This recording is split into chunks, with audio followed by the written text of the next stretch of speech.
One, two, three, test, test, test. Hey everybody, hope you guys are all having a good day. I'm adding some music to today's stream, so bear with me while I just verify that the music is actually playing at the right level. Here's Loki trying to spill over some nice fresh green tea that I made. Loki, go down. He'll be back up here in a second.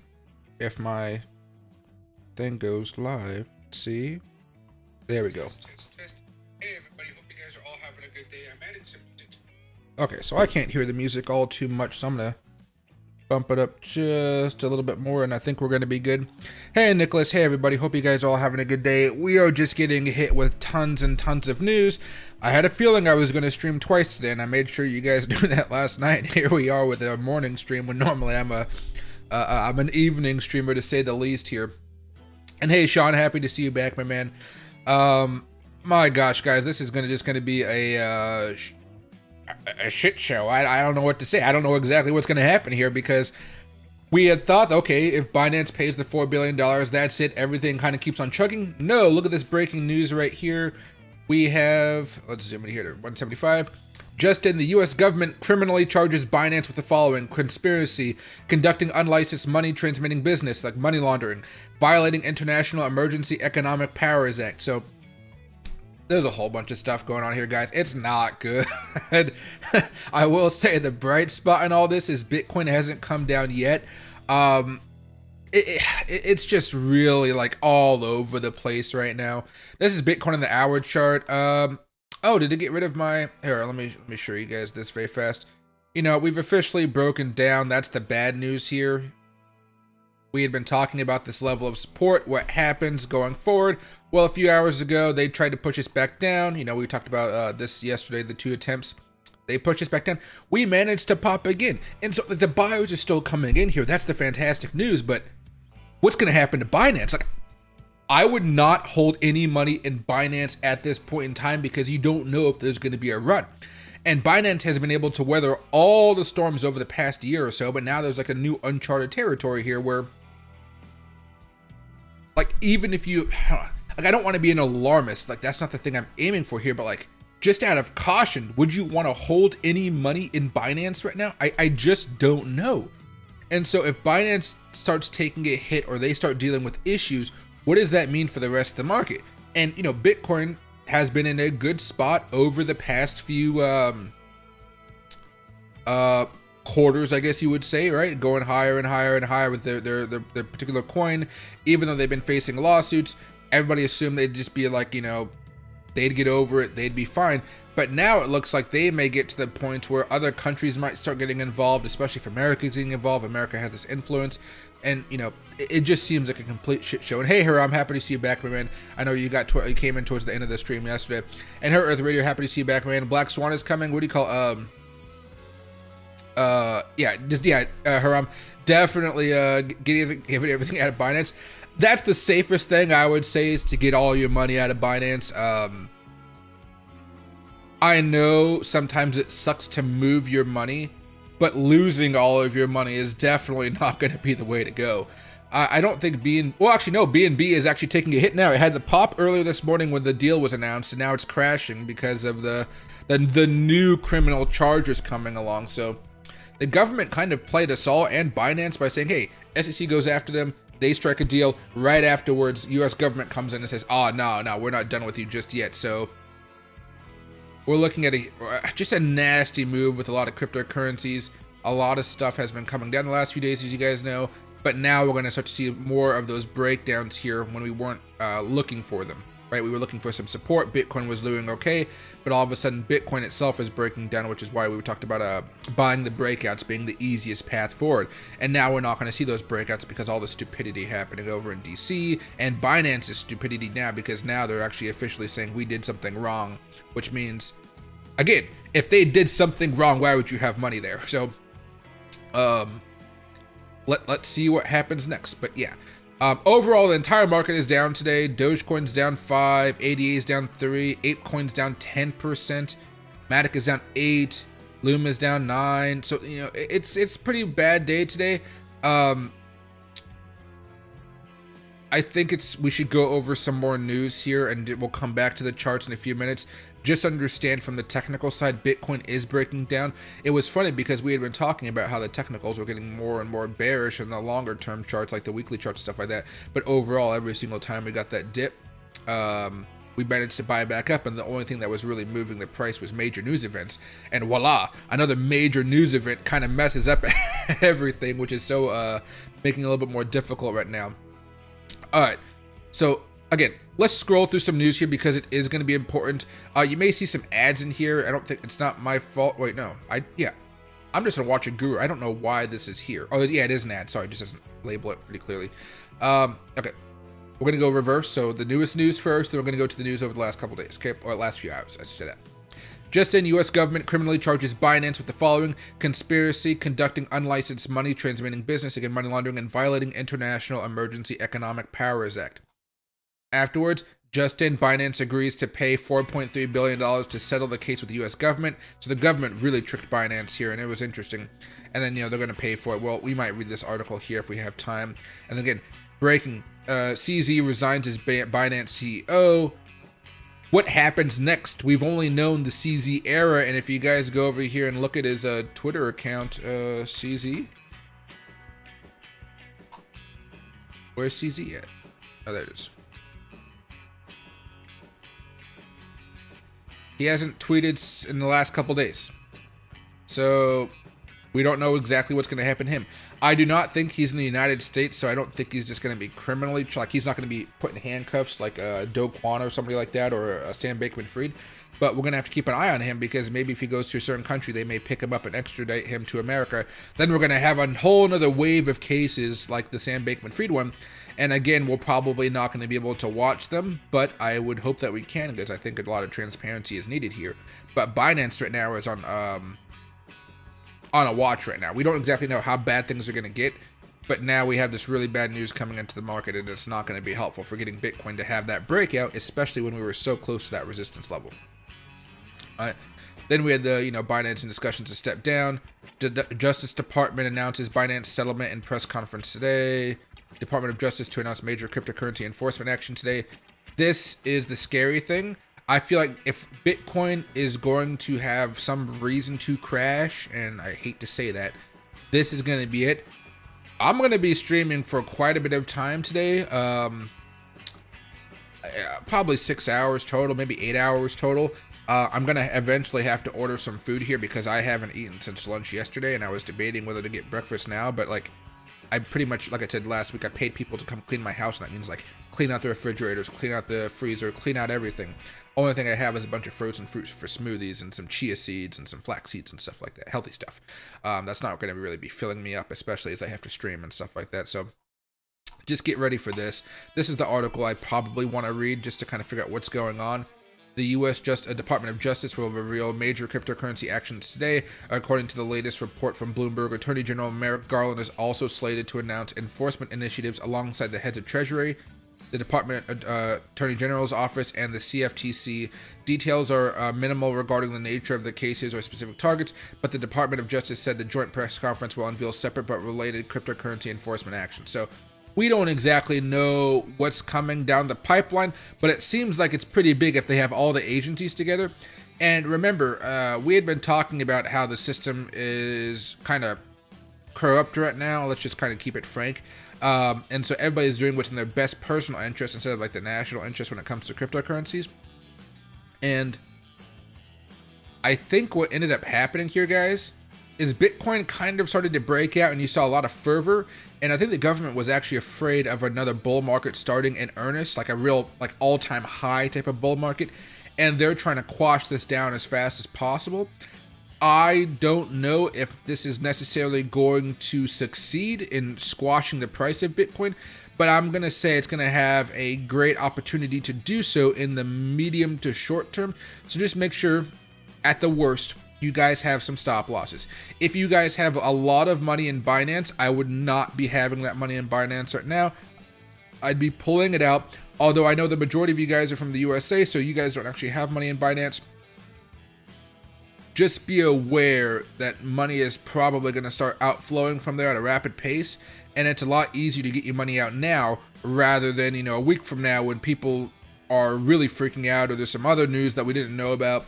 And then, you know, if Binance weathers the storm and you really like Binance, by all means, just put the money back in there. That's up to you.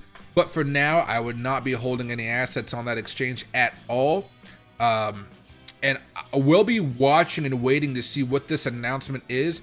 I'm going to have Watcher Guru here. So if I see anything new or if you guys hear anything new, I'll let you guys know. But I also have my phone right here. It has notifications, as you will. So every time Watcher Guru tweets over the next few hours, I will... I'll be able to see it and let you guys know immediately what's going on. But just as a little bit of a recap here, again, Bitcoin did break down. That's kind of not a good thing here. I should add on that order block.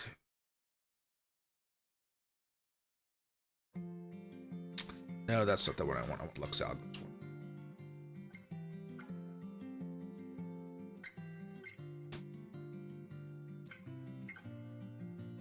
Oh, okay, maybe I want the nice one. Price action concepts. Let's go with the premium indicators today. There we go. I think the colors of the premium one's better. Okay, so you can see we're kind of bouncing off this order block right now. That next one incoming here is most likely going to be around $35,000. Again, it's going to take some news to get us there. I know we're breaking down right now. I know the news isn't too good, but it seems like so far we've still had the bulls trying to come in and save Bitcoin. The bulls are not coming in to save your altcoins. They are not. Yesterday when you guys asked me, somebody asked me what I was buying, and I'm like, I'm not really buying much at all right now. It's because, of course, the altcoins were still in consolidation mode, but if you're more aggressive, you could buy some of those dips and hope that they eventually turn into breakouts in the future. Now, Bitcoin's down only 1.32%. 1.32%. Dogecoin's down 4.5%. Ape tokens down 10%. Crow's down 8%. Loom is down 8%. Chili's is down 6%. Bitcoin Cash is actually only down 0.5%. BNB is down 5%, and Matic is down 8%. AXS is down 7%. Not what you really want to see here. Anything outperforming? Not really. Let's just take a quick stroll on the daily chart, make it nice and easy. We'll keep the oscillators on here. Stochastic, RSI, and CCI in case you guys are wondering. I should probably get rid of the CCI, or maybe I should. I kind of want to have a MACD on here just in case. I don't think that's going to mess things up too much. Let me know if it clutters up the charts too much for you guys. Looks okay. Okay, well let's zoom out a little bit here. Let's just kind of go down the list. So we got Dogecoin breaking down below the 20-day moving average. Not a good sign. Probably coming back down here to 7 cents instead of going where it wanted to go back up here towards 9. Ethereum breaking down 2. Ethereum's probably going to have a really bad day tomorrow if this news keeps up as it breaks down below the 20. Again, you're just looking for much more volatility around those moving averages. Luckily for Ethereum, it doesn't always have a lot of volatility, but in a moment like this, you would expect it to be crashing back down towards like $1,900. I mean, that's actually not too bad. It'll look pretty bad on a chart, but what would that be? 4%. That's actually not terrible.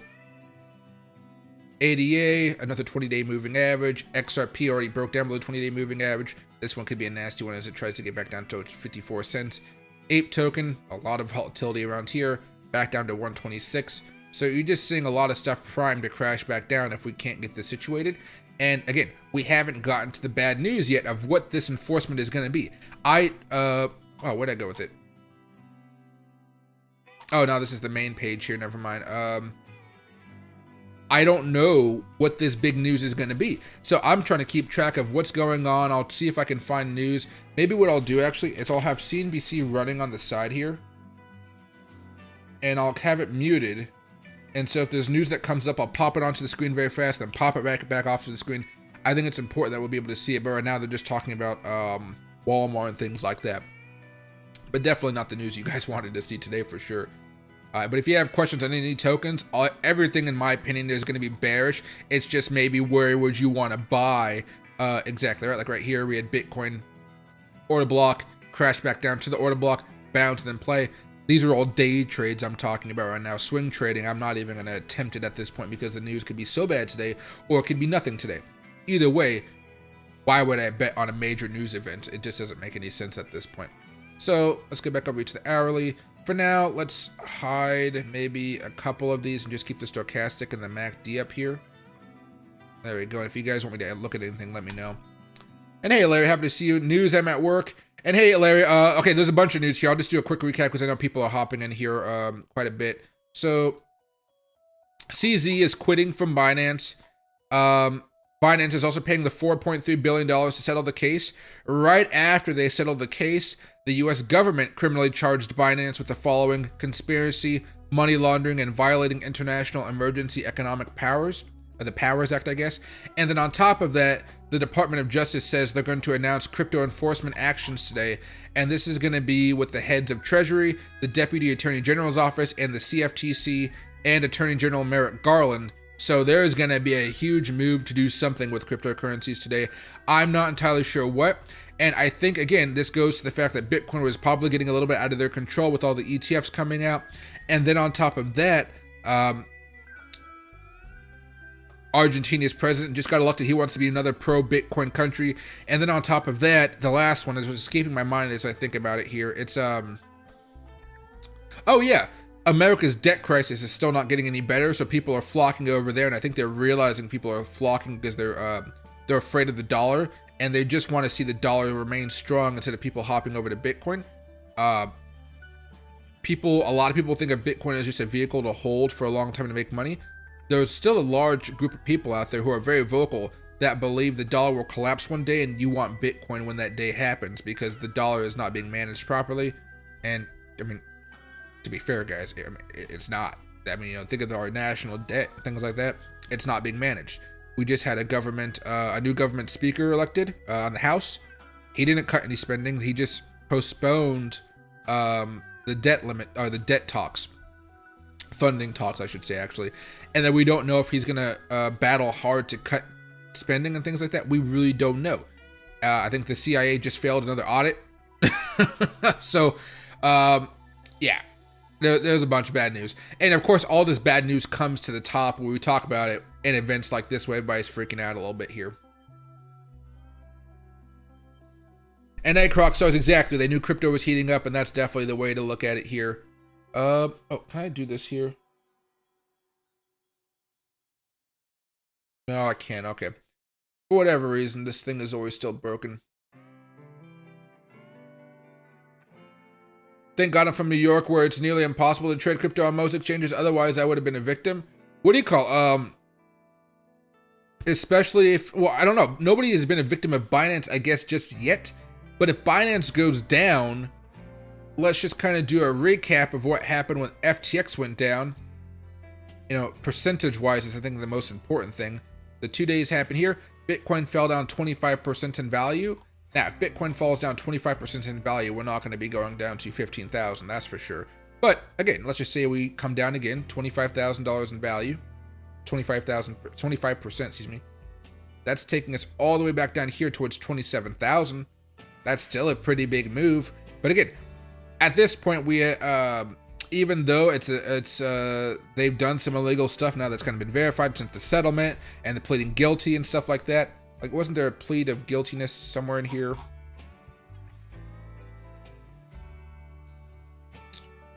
Yeah, CEO CZ pleads guilty to violating criminal anti-money laundering requirements.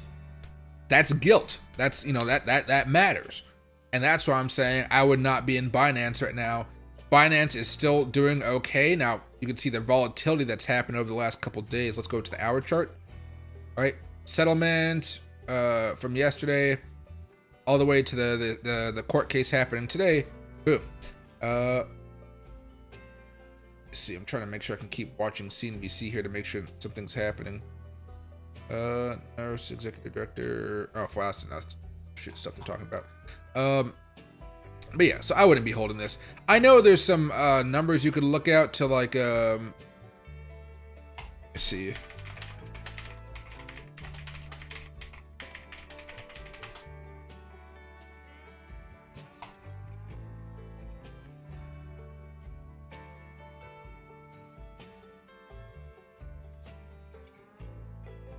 Net flows.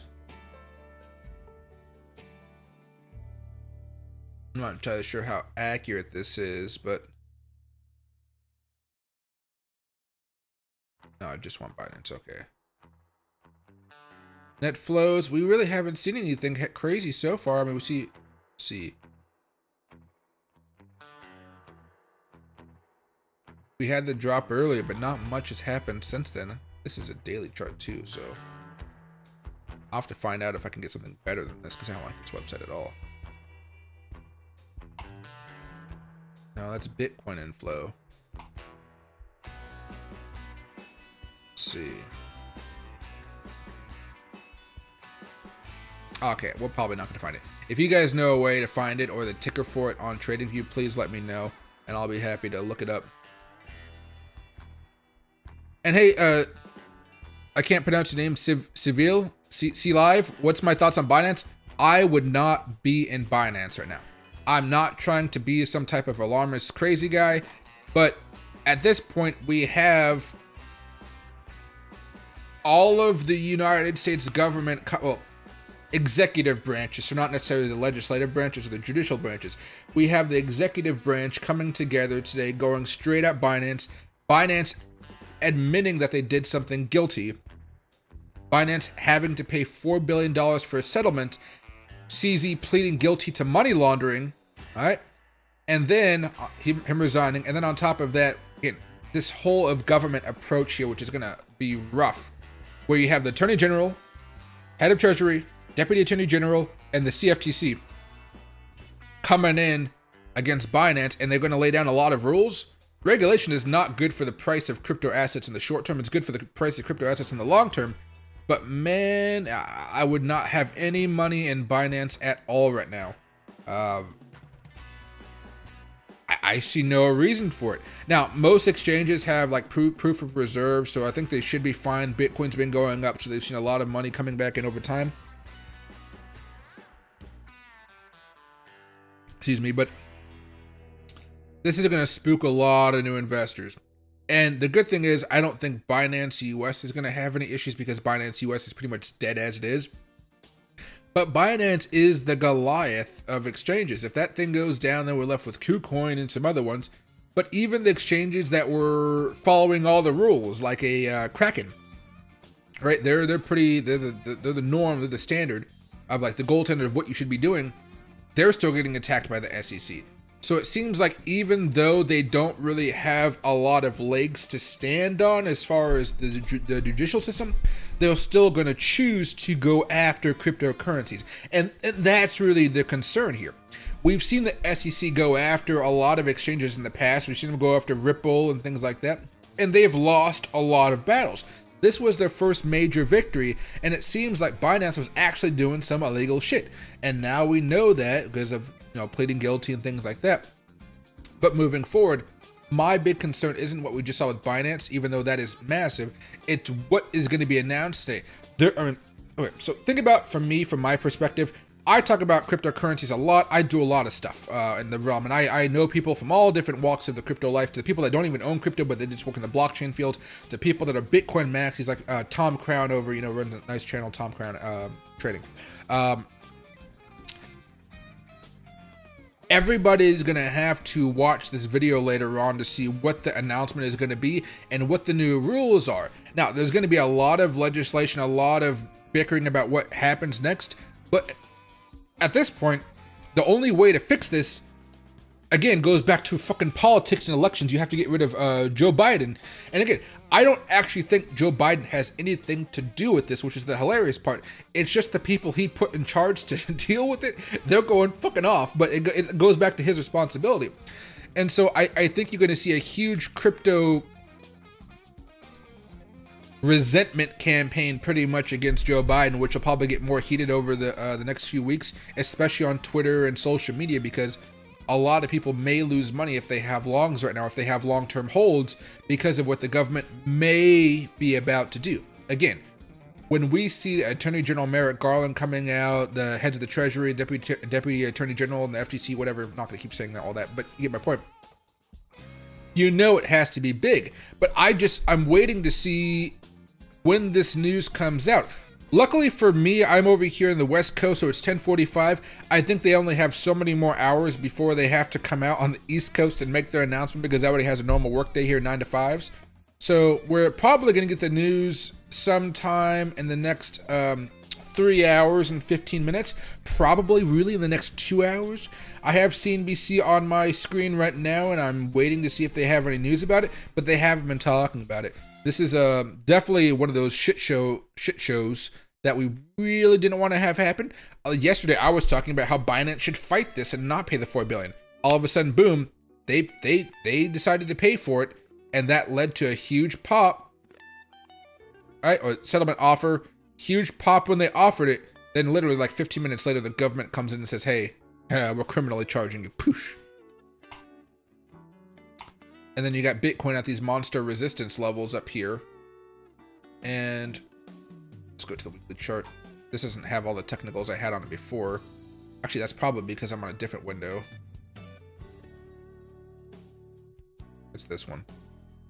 With that massive resistance, and now we're breaking down. If we continue to break down with this bad news, we're coming back down towards $35,000. Let's hope we don't get any worse than that. But again, this could be a whole new situation where now we have another level of support way down here. And you see Bitcoin come all the way back down, then bobble around. Maybe we break out later on, but definitely not what you wanted to see if you wanted to see Bitcoin continue to move higher into the end of the year. This news is most likely not going to be the best. Let's hope they can figure it all out. Let's hope. But again, at this point, as far as my personal feelings about Binance, I would not have anything in Binance. Nothing at all. Nothing at all.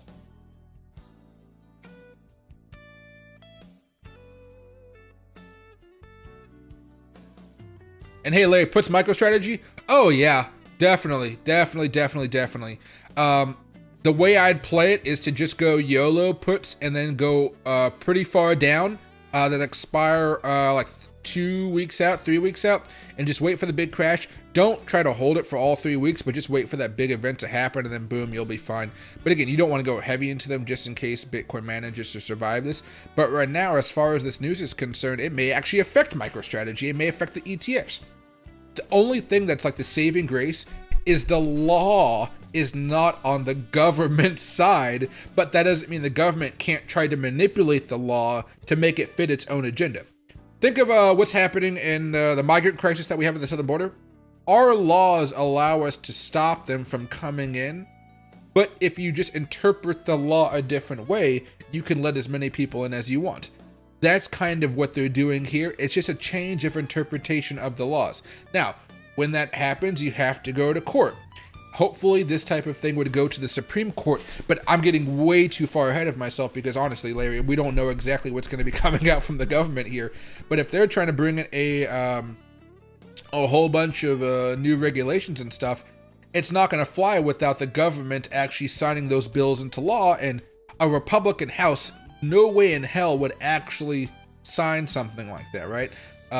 There's too many pro-crypto people in the Republican House to let that happen. And especially now that they see it as a winning issue for them, I think they'd probably stand firm when saying no, no, no, no, no. But again, there's a lot of slimy people in politics, so.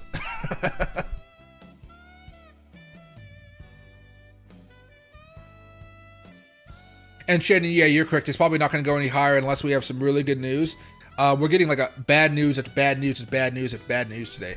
And I would say it's actually fantastic that Bitcoin is only down 1.6%. It could be down so much more at this point because of everything that's been going on. And let's go over here to the 5-minute chart. We've managed to break down. We tried to get back up here, got rejected. And now we're seeing some ugly patterns develop. That was a nice little breakout right there, though. That was nice.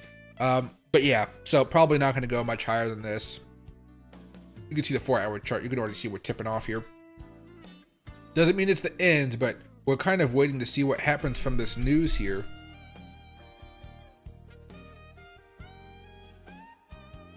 Hey, can't the Tims would never get my black vote? I think they actually said in the polls that African Americans are moving a lot towards Trump. I think it's honestly just because a lot of African Americans vote Democrat time after time, and the Democrats just kind of like, thanks for your vote, we'll see you next election time, and just kind of fuck them off with them. But you know, I still believe the best politics is local politics. If you're gonna yell at somebody local, yell at your local politicians, and then when you look at the federal level, just be like, you're all fucked.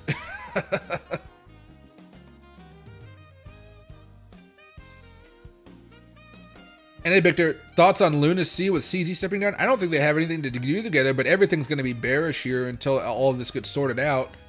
We're going to need to see something big happen in order for Bitcoin to correct itself, because now that Binance is in trouble, the fear of Binance as an exchange coming down is really the issue here. There's going to be probably a few FUD campaigns that happen over the next few weeks as more news kind of trickles out, and they're going to try to mess with Binance or BNB and mess with them in a way that makes people want to withdraw their money. And if for whatever reason they get overwhelmed and that causes a mass on panic, that's where the exchange could legitimately go down, unless they they have enough money. But if they're about to pay $4 billion to the United States government, are they going to have enough liquidity to really hold that? So, you know, it's just a concern of what happens to Binance going forward, because now CZ is stepping down. But we can't forget, he's already pled guilty. So now we know for a fact that Binance is not doing things by the book and legitimately. All right. So that should raise a lot of flags in your head. So I'm just much more cautious of what to do right now. I'm not going to be doing as much trading as I normally do. Swing trades not going to be in my book. Day trades, sure, I'll be doing day trades, but swing trades 100% out of the question right now, unless I'm looking 2 to 3 weeks out, and it's most likely going to be in the stock market, not in the cryptocurrency market. When it comes to Bitcoin and things like that, if you want to do those swing trades, you definitely can. There's still a great opportunity to make money, but you're going to have those hard stop losses, which means you're going to have to use some type of leverage, because most exchanges, when it comes to spot investing, they're not going to have those stop losses automatically placed in there for you. So you guys are going to have to just understand what your exchange offers, the best way to trade. Should you be using leverage at all, or should you just be going 1x leverage or 2x leverage maybe at max, or maybe you want to continue with the 5, 10x, and there's a lot of people that will do that, don't get me wrong, but at this point with the news, you just want to be a little bit more vigilant because of what's probably coming down the pipeline with all the new government regulations coming in. Or how does this and crypto enforcement actions. So we'll have to see. I guarantee they have people all over Twitter just kind of looking at people's posts and seeing what they do and seeing what they're shilling. The hell is that? But I mean, Binance is trending #1 above Matt Canada, who just got fired from the Steelers, which was big news earlier. CEO CZ goes bust, has shamefully resigned. CZ just stepped down, pleaded guilty to money laundering violations, will appear in Seattle court today. He's in Seattle? Oh shit, I should be going up to Seattle. Fuck that. I'm right next door to where he's at. I didn't know he was in fucking Seattle. Oh shit, he's really close to me. Okay, yeah, so he's coming to United States court. Who would have thought? So yeah, he's probably like a half an hour away from me, maybe even less. So that's interesting. I should get over there and start streaming CZ inside courthouse. I'm not, because I'm not taking my dog up there. Oh, I could take my dog up. I don't know. Maybe Loki would like it up there. I can rent a hotel room. But yeah, just in, the $4.3 billion penalty imposed on Binance stands as the 7th highest financial fine ever recorded in history. Bank of America, JP Morgan Chase, of course, the big banks are there. But yeah. Reminder that nearly 85% of all Bitcoin's volume comes from fraudulent Binance and Tether, artificially being propped up using fake money. This guy, he puts out a lot of misinformation, but I do tend to believe this stat here. But be careful of Whalewire. He puts out a lot of misinformation that when he's proven wrong, he doesn't retract it. So just be careful of him. I should probably block him. But you guys can still look at what he talks about. I'm just trying to find, like, if I knew him to be more honest, I would be more happy to share all of the information, even if it's right or wrong, or even if it's right. He's not somebody that I usually listen to. Yeah, see, I don't know this guy, but cesspool of CZ corruption, I can still show this to you guys, but like that guy, he lies quite a bit. But yeah, so keep an eye on what's going on here. CZ watching us have a bull run after pleading guilty to money laundering and stepping down as the Binance CEO. It's gonna get hectic, but this is, everybody's talking about it. CZ officially stepped down as Binance CEO, RIP legend. This is gonna make 2024 very, very interesting. So who gets the top position if Binance goes down? What happens if Binance goes down? I don't know. Will Binance go down? I don't know. The new Binance CEO will be Sam Bankman-Fried. Yeah, I don't exactly know how this is going to work, but yeah, oh my gosh, cheesy. Yeah. Anything here?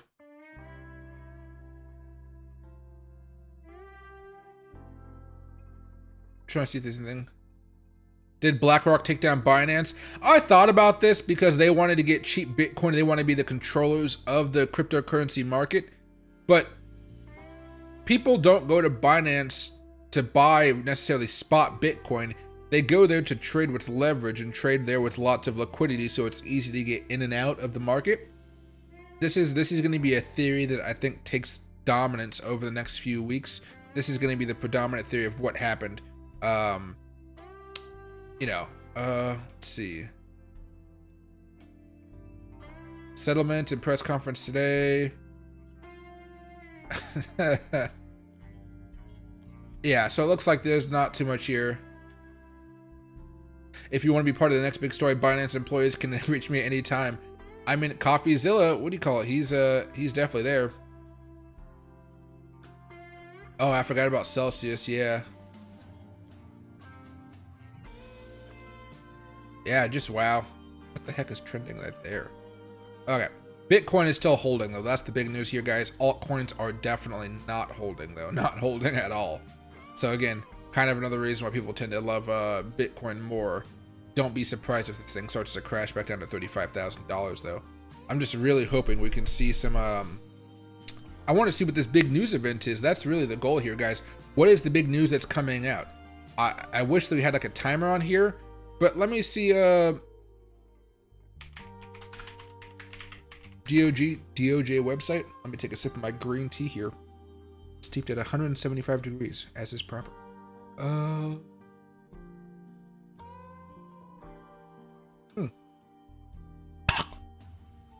green tea leaf. All right, 3 p.m. Eastern time. Ah, see, it's coming up pretty soon. That's noon. Okay, so we got an hour. I'll be streaming for an hour. So we got an hour, and we'll be watching this live whenever it happens. And that'll probably happen at 3:15, 3:30, because you know they always run late, but hopefully they can be on time. But 3 p.m. Eastern time, that's when the news comes. I'm so happy. It was nice. See, they made it nice and easy to find. Okay, this is crazy that they say independence and impartiality. They are not impartial, but I guess when it goes live, we should be able to maybe make this full screen here or something like that. But so we know it's coming here in an hour. So if you guys stay tuned for an hour or go get lunch and come back in an hour, you guys will see the announcement. We'll all be going over it. And as it goes on, I will literally have Bitcoin prices right here because Bitcoin's already breaking down. This announcement could bring it back down again towards $35,000. That's the real big concern right now. And if that does happen, then you start to see everything tip over as we break down below the 20-day moving average, which always leads to what? Volatility. And that volatility is really large a lot of the time, like 85+% of the time. So by tomorrow, Bitcoin could be back down towards $34,639. At the top of this order block, though, is about $35,000, which is why I'm saying that. So everything's slowing. We probably have a chance of breaking down further today. That leads to a golden cross that happens over the next few days, which leads us back down here towards 31,000 over the next few weeks. And again, see how everything kind of goes down over time. Everything starts to spiral. That's where things, again, are just going to be a little bit scary. And I hate this because now this is the FTX crash back over here in November of last year. I want to just make sure you guys understand this. FTX's crash was 25%. I will say, if you take 25% away from Bitcoin, even from the highs over here, let's not even take the high from today. 25% takes you back down here to 27,000. I would not be wrong by saying Binance is just a little bit more important than FTX, and that could lead to much more drastic moves. So I would be very cautious about holding anything without having a stop loss. Hold whatever you want, but just make sure you're trading responsibly, because at this point in time, it's going to be a fucking ride. And hey, DC Dan, thank you very much. I'm going to see if I can find some news about CZ in actually Seattle, because I was surprised he was in Seattle. Let me see if I can go CZ Seattle, because he's close by to me.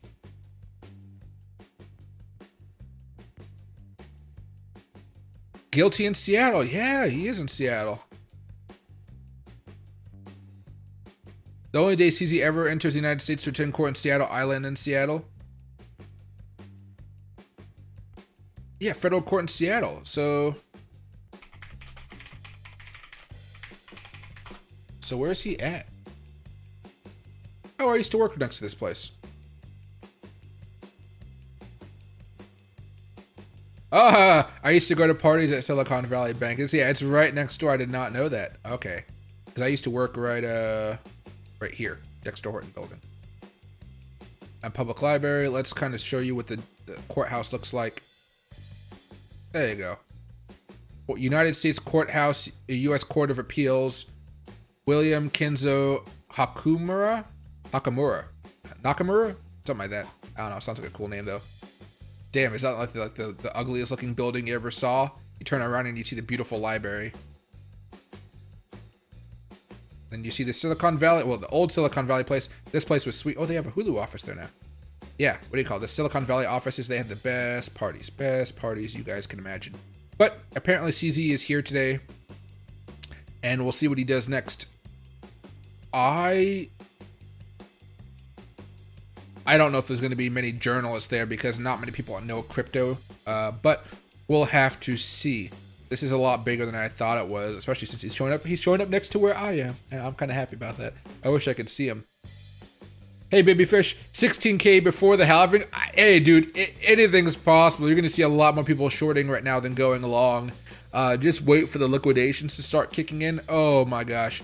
I guarantee there's a lot of long stuck right here, and they're just waiting to see what happens if we can get a next big pop. And if we don't, oosh. I mean, we're already seeing the 4 hour have another crossover right here. Not the biggest thing, but still there. Everything else has already gone, giving those bearish signals way up here. But I mean, if Binance goes down, yeah, $16,000. I mean, it's definitely possible. Let's just hope it doesn't happen. And hey, Shannon, probably it's going to be around $35,000 if the news is pretty bad. If we see some type of really bad news again coming from an announcement, it can go down to like $31,000. But that's if like Binance goes down in flames. It seems like they'll go down slowly, and I guess that's probably the best thing for cryptocurrencies. We have to wait and see if there's a complete run on the bank. But personally, again, not financial advice, but if I had money on Binance, I would not have money on Binance by tonight. It would all be swept out. Sometimes they have limits about how much you could take out. I would just be pulling it out. And most of you guys don't have Binance accounts because, of course, Binance isn't in the United States. They have Binance US. Anyway, I would still, even if you're not in the United States, I would not have any money in Binance. And hey, Lee, yo, Michael, even though all the FUD in the market with the DOJ and Jesus coin is rising and blessing, it's the season after all, God bless. Hey, there you go, Jesus coin. My one of my stepdads, I think, was named Jesus. Yeah, Jesus. I just called him Jesus, but yeah. Thanks for the super chat, Lee. Don't think Binance will go down, bro. It doesn't not work that way.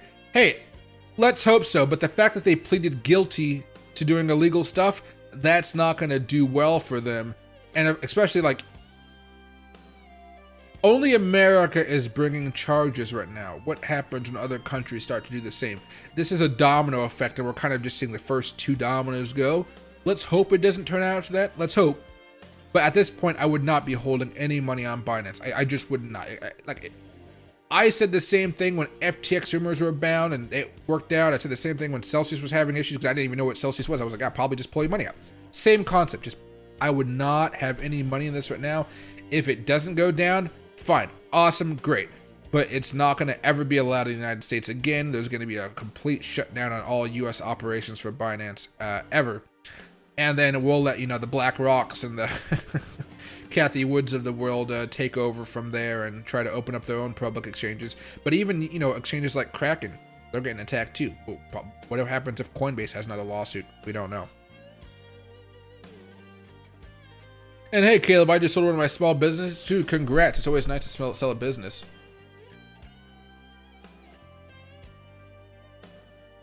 And hey, Bill Showtime. Hope it's good news so I can sell my Jasmine and leave crypto forever. Just stick to my stocks. What do you call?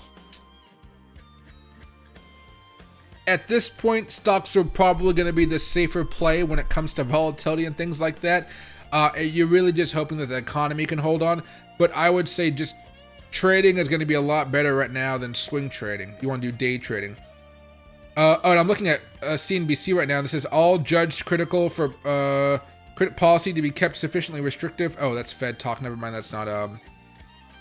That's not crypto related. I'm hoping for crypto related stuff here pretty soon. But we still got 45 minutes, or actually a little bit more than 45 minutes, like 50 minutes left until we hear what's going on. But I do think this is worth watching because this kind of clarifies everything going on. They'll probably talk about the lawsuit going on with Binance, what's going on there. And then, of course, keep an eye out for Watcher Guru. If I can find him. And so you can see if there's any other news regarding Binance, because as more news trickles out, it's not going to be a good sign here, especially if CZ is pleading guilty in Seattle. Like, he actually chose to come to America to plead guilty and go to jail. Just damn. Maybe he'll get some type of plea. Maybe he can work something out with the government. I'm not entirely sure, but I don't know how that would work. Because they've had their sights set on him for such a long time. That I just don't know. But we haven't heard from Watcher Guru in the last 47 minutes here, so things are a little bit settled down. But just remember, Twitter. Oh no, it's actually back down to number 2. Shaq Leonard from the NFL. I don't know who the heck the Shaq Leonard is, but Shaq Leonard was released. Oh, probably did something bad. But yeah, Binance is in the top 1-2, I guess, right now as far as trending. So just keep an eye. If you guys have any news that I don't see from Watcher Guru or something like that, let me know. It's been an incredible journey being in the part of the CZ crypto era. We have seen the worst and best times. Salute to CZ forever.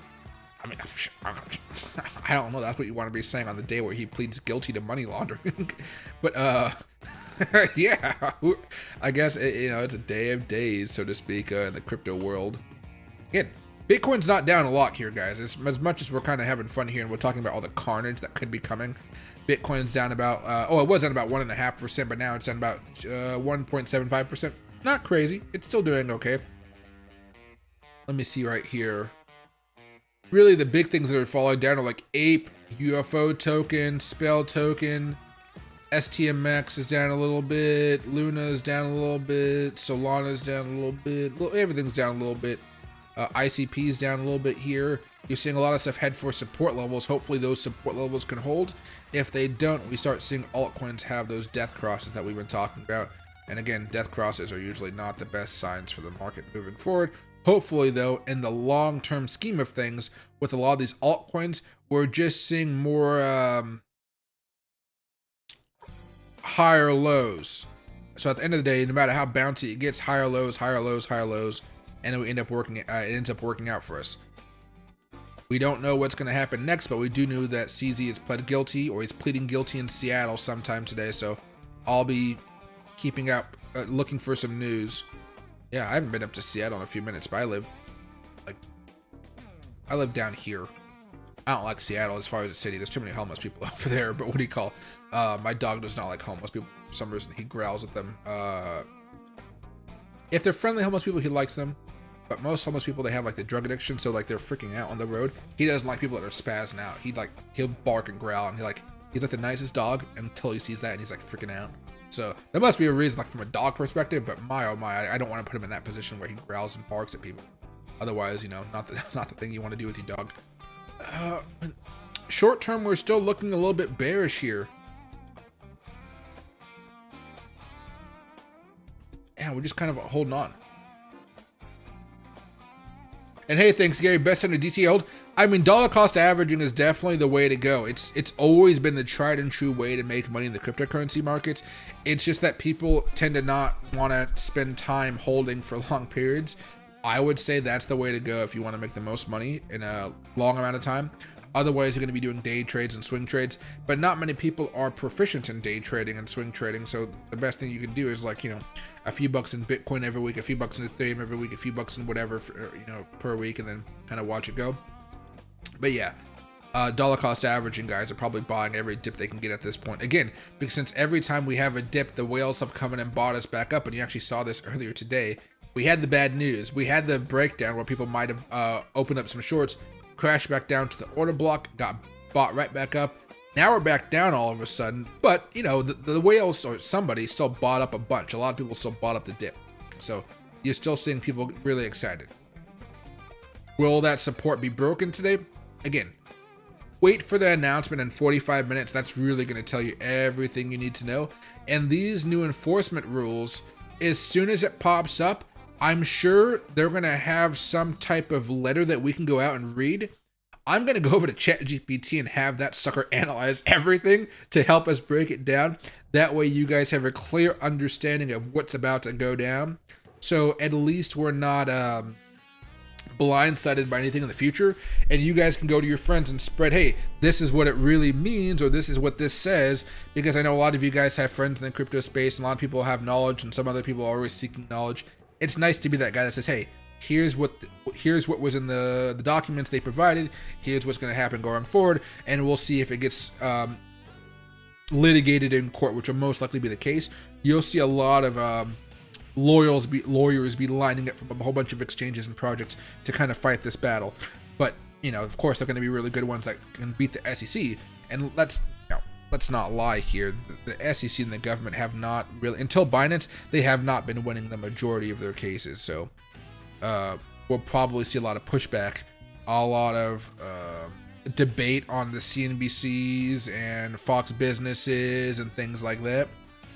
I think that's perfectly fine. But just remember, the majority of crypto holders are pretty much on Twitter, and they're not on CNBC and they're not on Fox Business. So just make your opinions known on Twitter.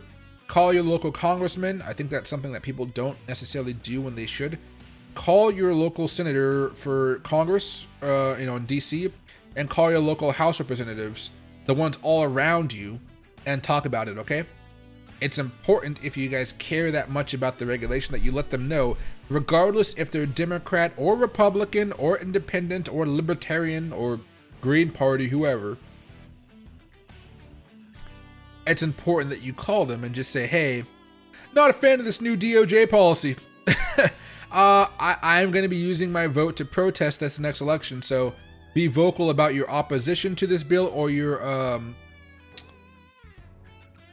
just be vocal about your opposition to this bill, or I'm probably not going to vote for you.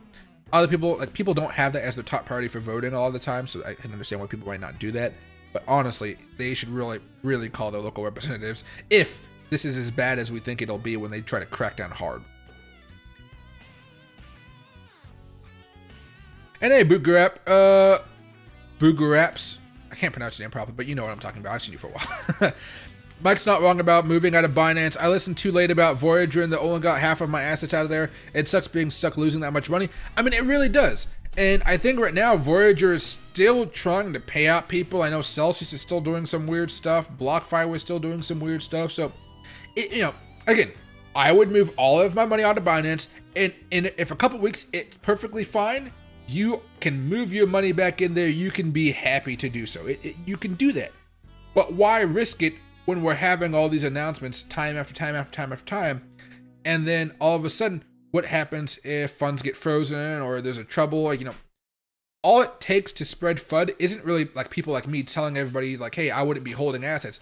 What sparks FUD typically when it comes to a major exchange is something to the term in the realm of, I can't get my money off this exchange. What is going on here? Or waiting times to get my funds off the exchange are taking too long. And then that little fact sparks like, oh my gosh, I can't get my money out. Let me go get my money out now. And then the fear goes, and social media just kind of amplifies it like crazy.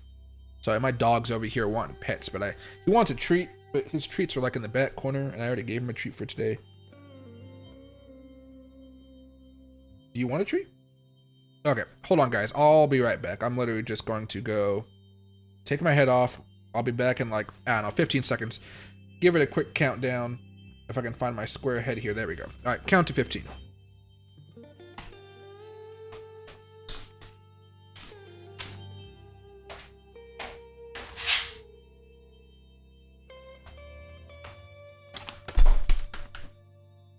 Okay, I'm back. Oh, probably should have turned my head on. There we go. All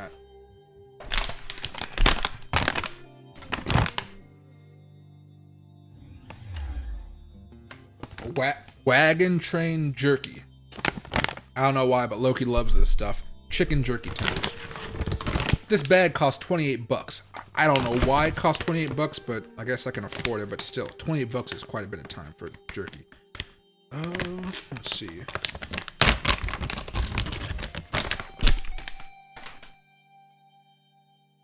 Oh. Good boy. Nice and gentle. See? There we go. He pretty much just ran off into my bedroom to go do it. To go eat it. Okay. Back over here to my middle display. Anything else going on over here in the news? No. Just comments and stuff like that on other YouTube videos, and I think we're fine.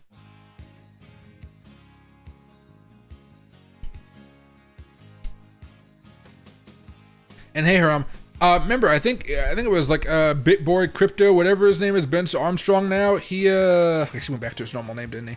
He lost like $1 million plus in Celsius, I believe. So, you know, you just never know. You know, and remember, it's like a lot of people trade on these types of exchanges, but at the same time, a lot of people just hold crypto. They just hold long, like they hold 5 Bitcoin, 10 Bitcoin. So imagine losing 10 Bitcoin because your exchange goes down.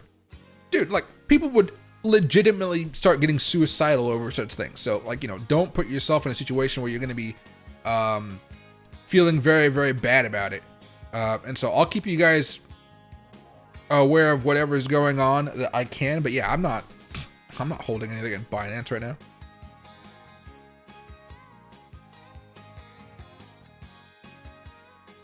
You were good on the name. Oh, that's good. Thank you. What do you call? But yeah, I mean, yeah, STMX. I lost some STMX on there too. Yeah, I definitely did there. And then Nicholas, 17 seconds. Ah, sorry.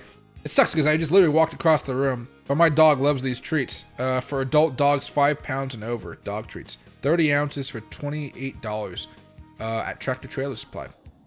But yeah, I mean, you can even see right now, it's trying to find some support here, trying to find some higher lows. We have somewhat of an uptrend forming right here. You can actually see it squeezing right here between the old trend line and trying to break out. Again, we'll have to wait and see. Buyers have been ready to buy into the market. Now, again, Bitcoin's down 1%, but like altcoins are down like 5 to 10%, so just really understand that. But I should probably put a nice little rectangle onto the top here, shouldn't I? And that'll be fine for now. And we're just kind of waiting for it right now. We're waiting for that news to pop up. Would a 3x short be in play for BNB that has liquidity, liquidation over 300? I would say yeah, but you got to be careful with BNB because it's already had a big drop today. You see, it just bounced off of that 200 moving average on the 4-hour chart.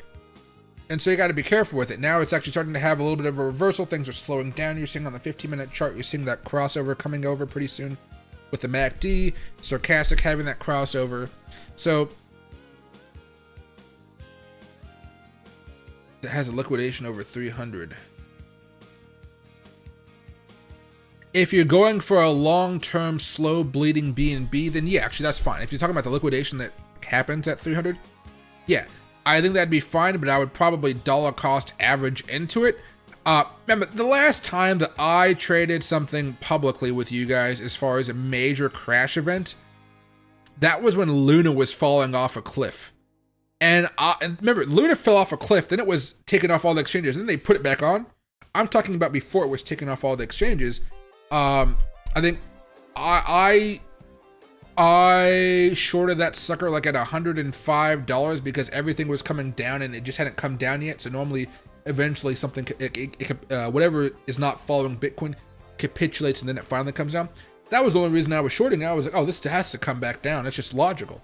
And then, of course, we heard all the news about Lunacy, Luna, all that, Do Kwon, USTD, and all that type of stuff, or UST, I think it was. Terror. That was the last time I've really seen a massive crash with a token of that caliber. It could technically happen here again. But again, we still have to wait to see where it goes forward. I would say a long-term short would probably be fine with a liquidation of 300. 300 for BNB is like, it's... We're going way back up here. Yeah, way back up here. I think that'd be fine. I would, like, if it liquidates, I wouldn't be risking more than $100 though. That's the thing. You don't really have to worry, a few $100. I wouldn't try to go all in on some type of mega trade here. Usually you just hope it goes down far enough where you get a lot of money out of it, but you're not looking for mansion money or something like that, if that makes sense. You could always double down if you wanted to as it continues to go down, but until you start to see that shift, best to be a little bit skeptical. Again, even Bitcoin's managing to try to pop up here, even though it doesn't look like it wants to continue, it's going to try. 15. Any more news coming out? Take a sip of green tea.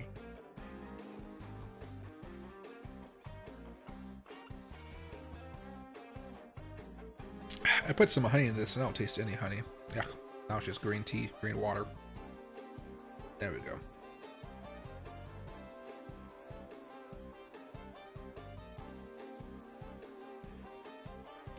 And hey, Jay Kondo, what happened to the market? Yeah, I can do a quick, this is a 10-second recap of what happened over the last 24 hours.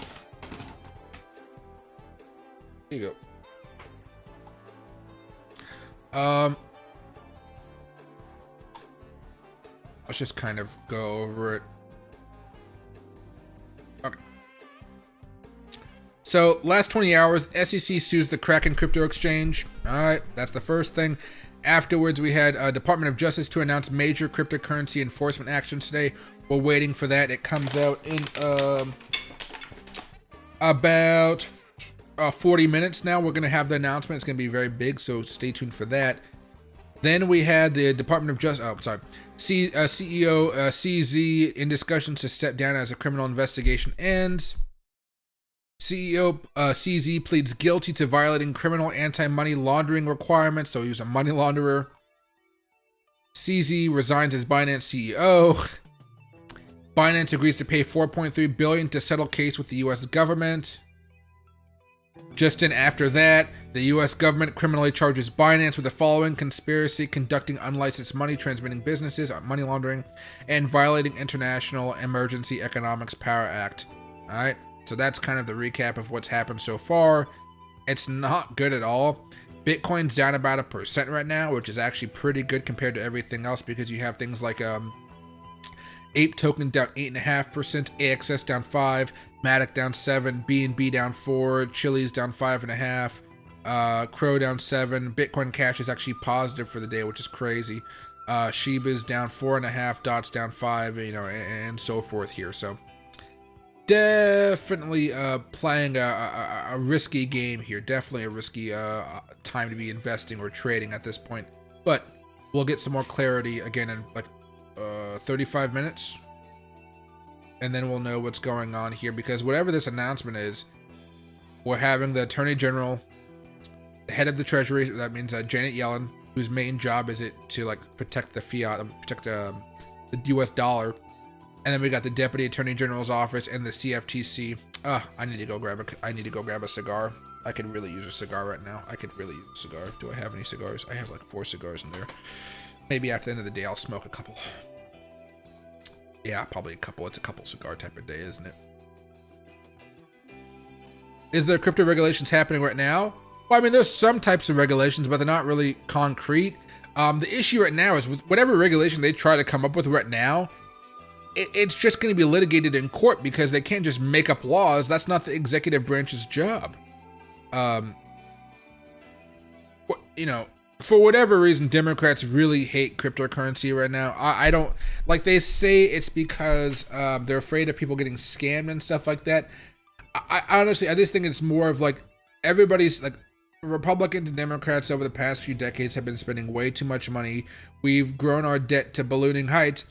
And now people in America and around the world are legitimately becoming more concerned about, hey, is America going to be able to survive with this much debt, or is something going to have to break and then they get their act together? Something, something bad about to happen. So if something bad happens, then people will most likely flock to cryptocurrencies. A lot of people, not everybody. And then that'll cause cryptocurrencies to soar and the dollar value will start to crash and things will get a little bit out of control for the US government, whose main job it is to protect the dollar. Remember, Gary Gensler wants to become the next Treasury Secretary apparently, excuse me. And so he's very anti-crypto because of that. I don't think he's supposed to be at this event in about 40 minutes or so, or half an hour now. We'll see. I'm still watching CNBC to kind of see if there's any upcoming news about it. But all I'm looking at is a couple little tidbits of news as far as the Fed and stuff like that. 10-year notes are up a teeny bit today, but really, like down 4% over the last week, so not bad. Existing home sales at the lowest levels in 13 years, nothing too bad there. But yeah, a lot of news, a lot of good news that's not good. Maybe if anybody found any good news, they let me know. Funny enough, last night I was looking at rooms and stuff to go to Bitcoin Tennessee or Bitcoin Nashville next year, and I'm looking at them, and then all of a sudden today I'm like, I wonder if there's even going to be a Binance booth there next year because of all the chaos going on. Like if you guys go over here to Bitcoin 2024 Nashville, July 27th, 25th to the 27th. It was like 4 days, it looks like, or 3 days of stuff. Where's the date? Yeah, industry day, conference day 1, conference day 2, so 3 days of events. I'd probably be going over there for 3 days. Most people probably would just be there for the conference stuff. I don't see Binance here though. So I see Marathon Digital Holdings, CleanSpark, Hive, NASDAQ listed, Arculus, UTXO, Evermore, Trulio. I see Shell hosting this, right? Bit Digital. There's a lot of sponsors here already. It's probably going to grow over time. But let's see. Inquiry, Media Pass Inquiry, General, Bitcoin Games. Yeah, Bitcoin. I didn't know there was Bitcoin games. But yeah, so we'll see how this turns out. Hopefully, Bitcoin is strong going into 2024 in the middle of the year after the halving and stuff. That way people get really hyped up about this. But man, everybody's going to be freaking out if Binance goes down. Again, we don't know if it is yet. We just know there's going to be a lot of pressure on it as people try to withdraw their money because of the fact that they're money laundering, apparently. And if they're money laundering, I don't know if you want your money there. So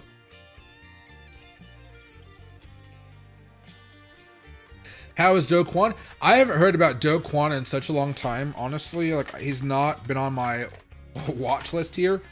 Let's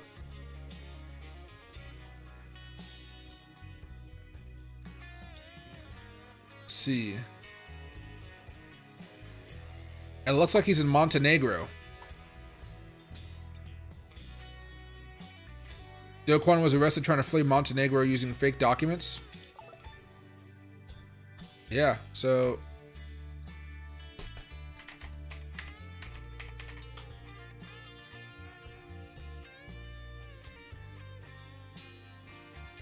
okay, Montenegro. He's all the way over here. Eastern Europe is not really where I like to go, so he may like it. I'm not entirely sure. How do cities look? I don't know. I haven't been over here in a while. It looks okay. I mean, Cold War vibes for sure, but it's working out okay. Maybe that's a futuristic video. Electric vehicle maybe? I don't know. But I was about to say, do they have a KFC? But I think it's just red. Yeah. I don't know. Kind of gives me El Salvador vibes. But yeah, he's over here chilling, I guess. I really haven't heard about Do Kwon or talked about him in such a long time. You get Albania, Greece. Damn, I forget how tiny everything is over here. Bulgaria, Istanbul. Yeah, I think it's larger countries over here with lots of desert stuff. Yeah, I always forget how small Europe is. It freaks me out. Because when you look at the United States, we're like, we're driving through states and stuff. Then you got, you just plop this down over here. It's so small. But we'll see how Asia reacts to all this. Because I think they're in Singapore. I think that's where Binance has law offices over here. We'll see. Singapore is a beautiful place, though. It's lovely. I need to fly out there again. Of course, this news always happens when they're trying to break out. Of course it does. Yeah, everything's timed. Crypto was getting out of their hands. Remember, crypto was about to pop and go even higher, and people get like, "Oh, what's going on here?" Lots of news. Nope. They're just talking about Iceland. No big news here. Hey, Alan, I'm happy to see you back, man. Hope you're doing well. Anytime crypto rallies, they sue another exchange. Well, yeah. Remember, they're going after Binance today, but yesterday they just sued Kraken. And I think Kraken...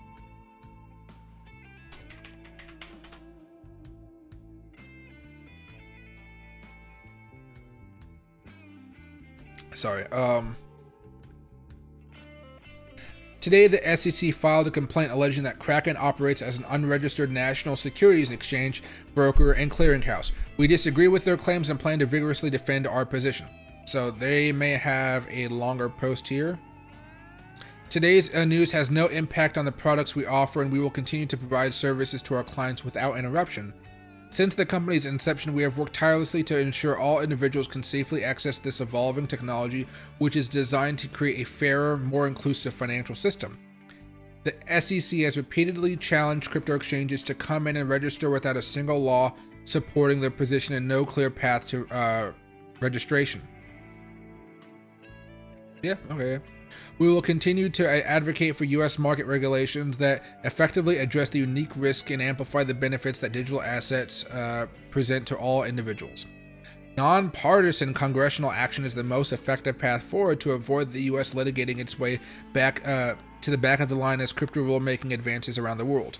And yeah, pretty much everybody's getting the job done on crypto regulations except for the United States. We are in a shit show. Dude, bro, this is like the last one you get.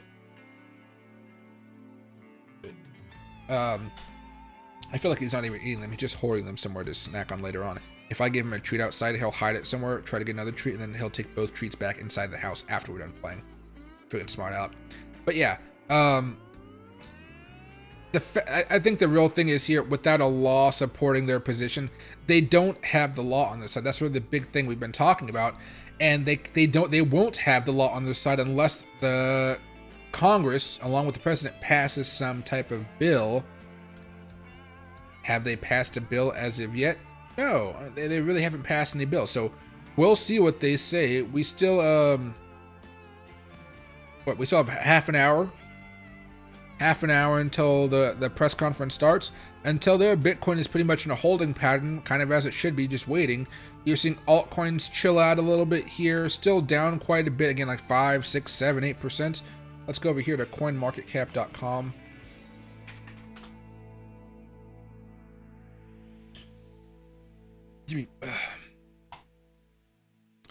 You got things like the FTT token still up in the last 24 hours. OKB is up a little bit. Oh, probably because OKB can take some market share away from Binance.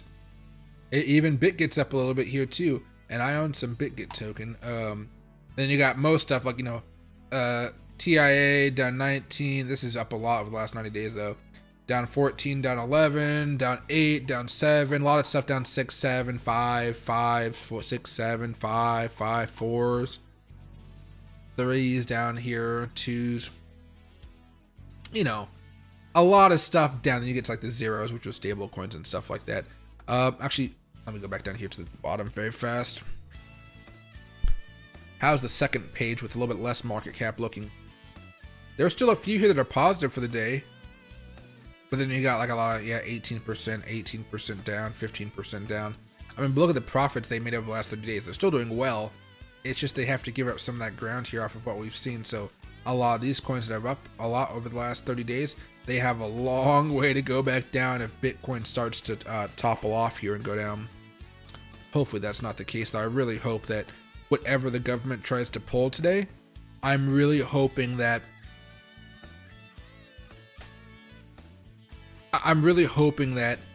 it'll just go to court, and then the courts can kind of battle it out, but it won't be implemented until the courts are there. I mean, heck, they may even have something towards influencers like me who talk about cryptocurrencies. You just never know. I mean, honestly, you never know what they're gonna talk about. So I myself will be watching this closely. I will also be using, like I said before, I will using if they give out any documentation kind of clarifying what they're talking about, I will have ChatGPT scan that documentation, maybe it's a PDF file, something like that, and then from there I will let you guys see what it kind of breaks down everything into. But we're gonna watch the press conference together. But there's always other stuff that they don't say in the press conference that they should talk about. So let me go over here.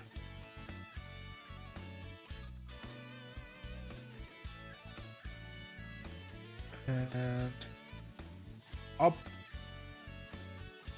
the hell? Sorry, my computer's gonna. Oh, I'm streaming and I have a whole bunch of Google tabs open. Of course, that's making my computer not happy.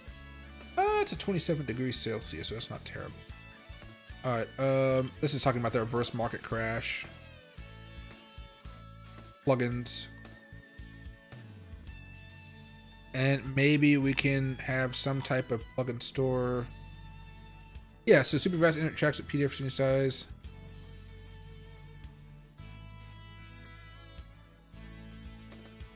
Chat with PDF.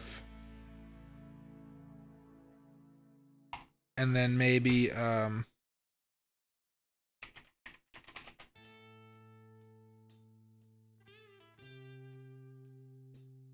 log in and chat with plugins. Oh, let me do this very fast.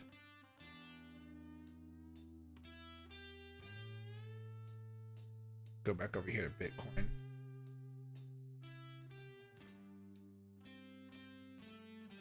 Can't tell if it worked. It didn't take me back to the main page. Okay, well, that's fine for now. Let's go back over here. Open tab for JetT. Alright. Plugin store. Document AI. Ah, where it got my answer. Okay, there we go. Oh, to analyze PDFs. There we go. So we got these. Why is it making me make accounts for every new thing? Oh, here we go. So it's live now. Not the best quality, but again, you know, we got 20 minutes left, so there we go. It's ready to go. When it gets time, I'll turn off the music and stuff like that. Let me go over here and just make a simple, easy password I won't forget. My easy password is always my... No. I gotta fucking register. Holy shit. Okay. Sign up.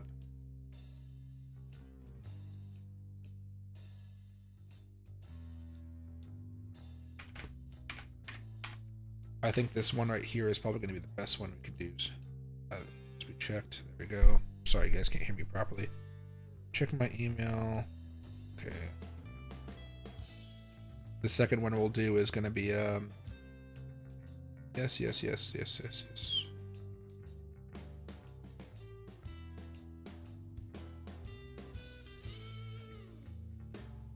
I'm not playing for your dumb shit. Let's see.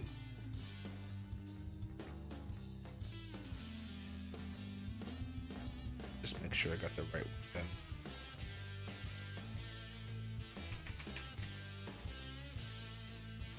All I want is the AB chat document scanner.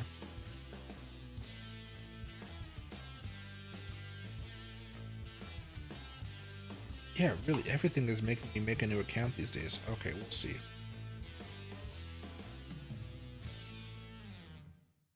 Well, at least if I get these going on now. Yeah, ChatGPT is like... I honestly think over the last couple of days, they've stopped maintaining it.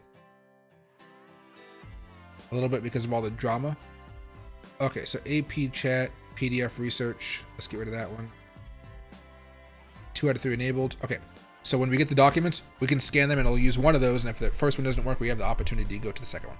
Okay, that makes sense here. But the press conference is live technically. We just have to wait and see. It is not my fault that they choose to stream in like freaking 720.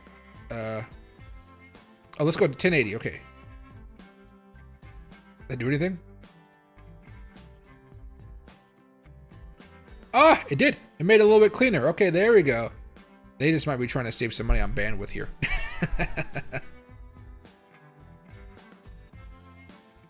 Loki is prepping. Even dogs know the economy is unstable.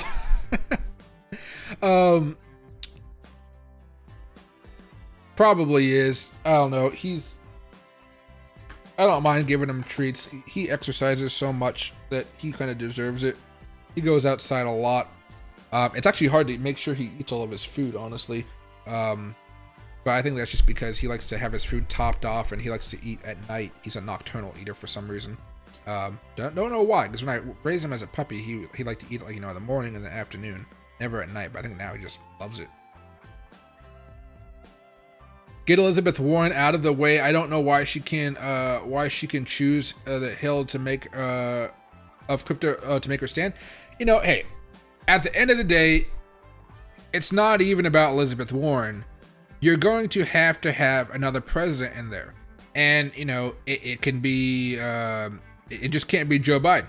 JFK is more pro Bitcoin, Vivek is more pro crypto, Trump, DeSantis, Haley, but there's only like one other Democrat that has the opportunity to win right now, and then you have that's Biden, and then if he doesn't do so well, then you got what's the guy's name? JFK, RFK, sorry, and then you got all the Republicans. Cryptocurrency, as much as we all think about it, it's not going to be the most important thing that decides this upcoming election. But again, I'm probably going to vote for a Republican, whoever it is, because I want to see cryptocurrency have a good legislation and go forward strongly. But then, I'm probably going to get a lot of flack if I have to vote for Trump or DeSantis or Haley or whoever wins the nomination. At this point, I think it's Trump or something like that. But, like, based on what I see here today, I'm like, the door may be shut on me ever voting for Joe Biden, because the way his administration has been handling cryptocurrencies, to be frank, has not been good. It just has not been good at all. And so we'll see what happens next. But I'm not really too excited about what we're going to hear. I just really want some clarity. And I think clarity is going to be needed here greatly in order for us to kind of see where cryptocurrency is going to go. If influencers are going to be hassled by the government, I don't know. Are exchanges not going to be allowed to do anything with the government? Or are the only exchanges going to be allowed through BlackRock and all the big, mega companies? We have no idea. So we just have to wait and see. We got like 15 minutes, it's not the end of the world. Let me change the title of this thing.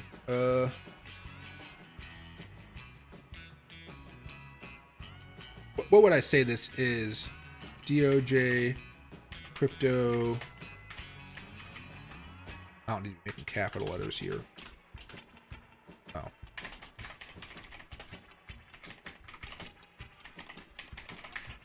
No ads, because I don't put ads in my streams. Let's do one other thing here. Will Bitcoin hold? That's just to let this YouTube know that I'm actually talking about Bitcoin here. There we go. Okay, there we go. I think that works out. But yeah, so live. Again, I'm watching this closely. I just want to pull this over to the sides here. I'm going to take off CNBC.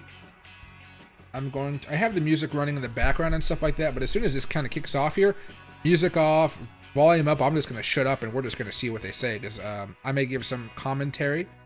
But I think overall we should really focus not on my lovely voice, but instead what the Justice Department and partners are saying.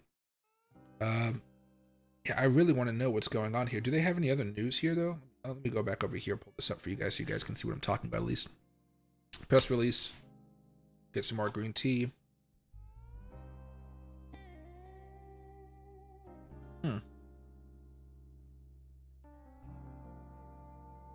Cyber scam organization disrupted through seizure of nearly $9 million in crypto. Yeah. Romance scamming. Wow. Which are widely known, cryptocurrency confidence schemes, which are known as pig butchering. I've never heard of that term before, but hey, I don't know much about this world. Stealing cryptocurrency, leaving me with nothing. Let's see. That's good. That's good. They did a good job there. Let's see.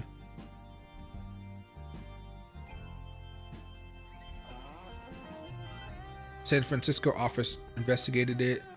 Today, there was also ambulance service owner found guilty of tax evasion. Okay, that's not really something I care about. No.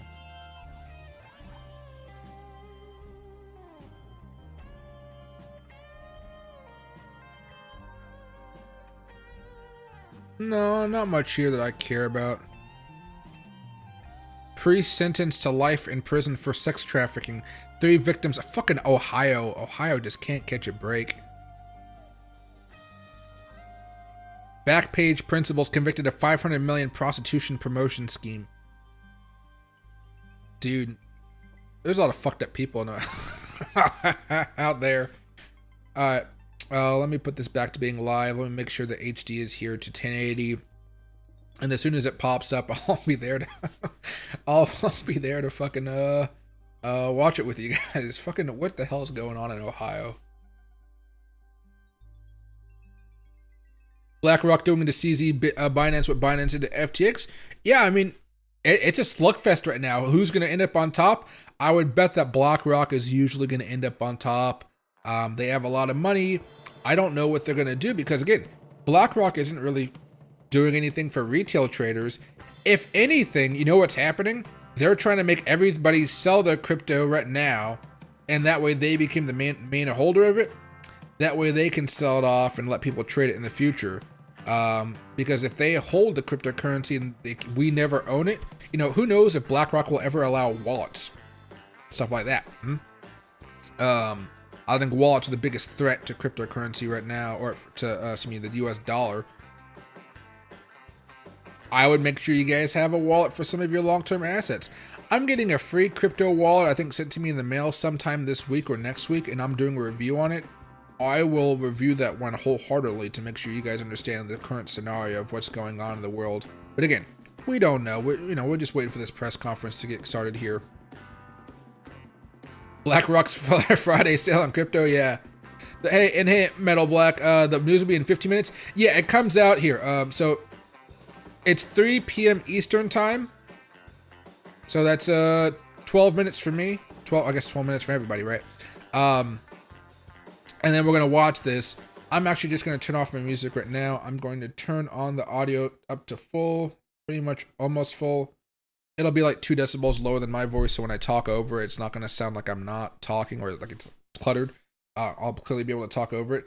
But if I were you guys, when the video starts, I would probably turn up my phones just a little bit in volume, or turn up your phones a little bit in volume, or TVs or computers, whatever. And then from there, whenever I talk, it'll be a little bit loud, but it'll just be a few seconds, okay? And if I talk too much, lower that volume back down. Let's start here. Let's see right here. Hey, no, you don't have to whine. Now, see, now he just wants more treats.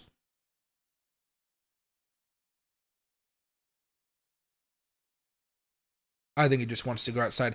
We've been going to the beach a lot over the past few days, and I think he's just really excited to leave the house again today. We'll probably go a little bit, depending on what this announcement is, and again, we'll do the recap of what they said, then we're going to be going over to ChatGPT and explain what they said. After that, I'll probably call it a day, and then I'll come back a little bit later for another 2 to 3 hour stream, something like that. I'll take Loki outside so he can go walk in and wandering and go to the beach and say hi to all the dogs and say hi to the seals out there. Every time we go to the beach, we see at least like 3 seals, so he fucking loves them for some reason. Except for he's not allowed to swim in the winter, so he hates me because I don't want a wet dog in my car in winter time when it's like 40 degrees outside. But yeah, still nothing here yet. It's like we're getting close. I hope they're on time. That's the one thing I say. I hope they're on time. And then once we get the documents and stuff like that, we'll be fine. I will also open up another tab over here, though, on my side, just so I can see that news. So when they drop news here, press releases, I think it's probably press release, probably the best. we'll be able to see. But the fact that they dropped that news today with the cyber scam organization, they're probably going to pat themselves in the back as they come out, talk about that, and then they'll start talking about what's happening in the future, all the scams going on, and how crypto must be destroyed because of the scams, yada, yada, yada, yada, yada. But I think this is going to be a big day for a lot of people out there. If you guys can, please spam emojis in the chat or comments or whatever you guys want to do. I haven't asked for that in a while, but YouTube does not like my channel too much. So if you guys can, please spam emojis or text or whatever, or your thoughts about what they're going to say. And I'll actually pop a poll up here as well. Will Bitcoin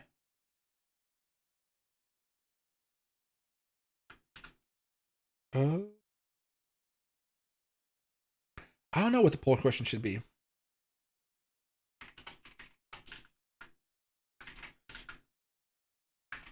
Do you think the DOJ will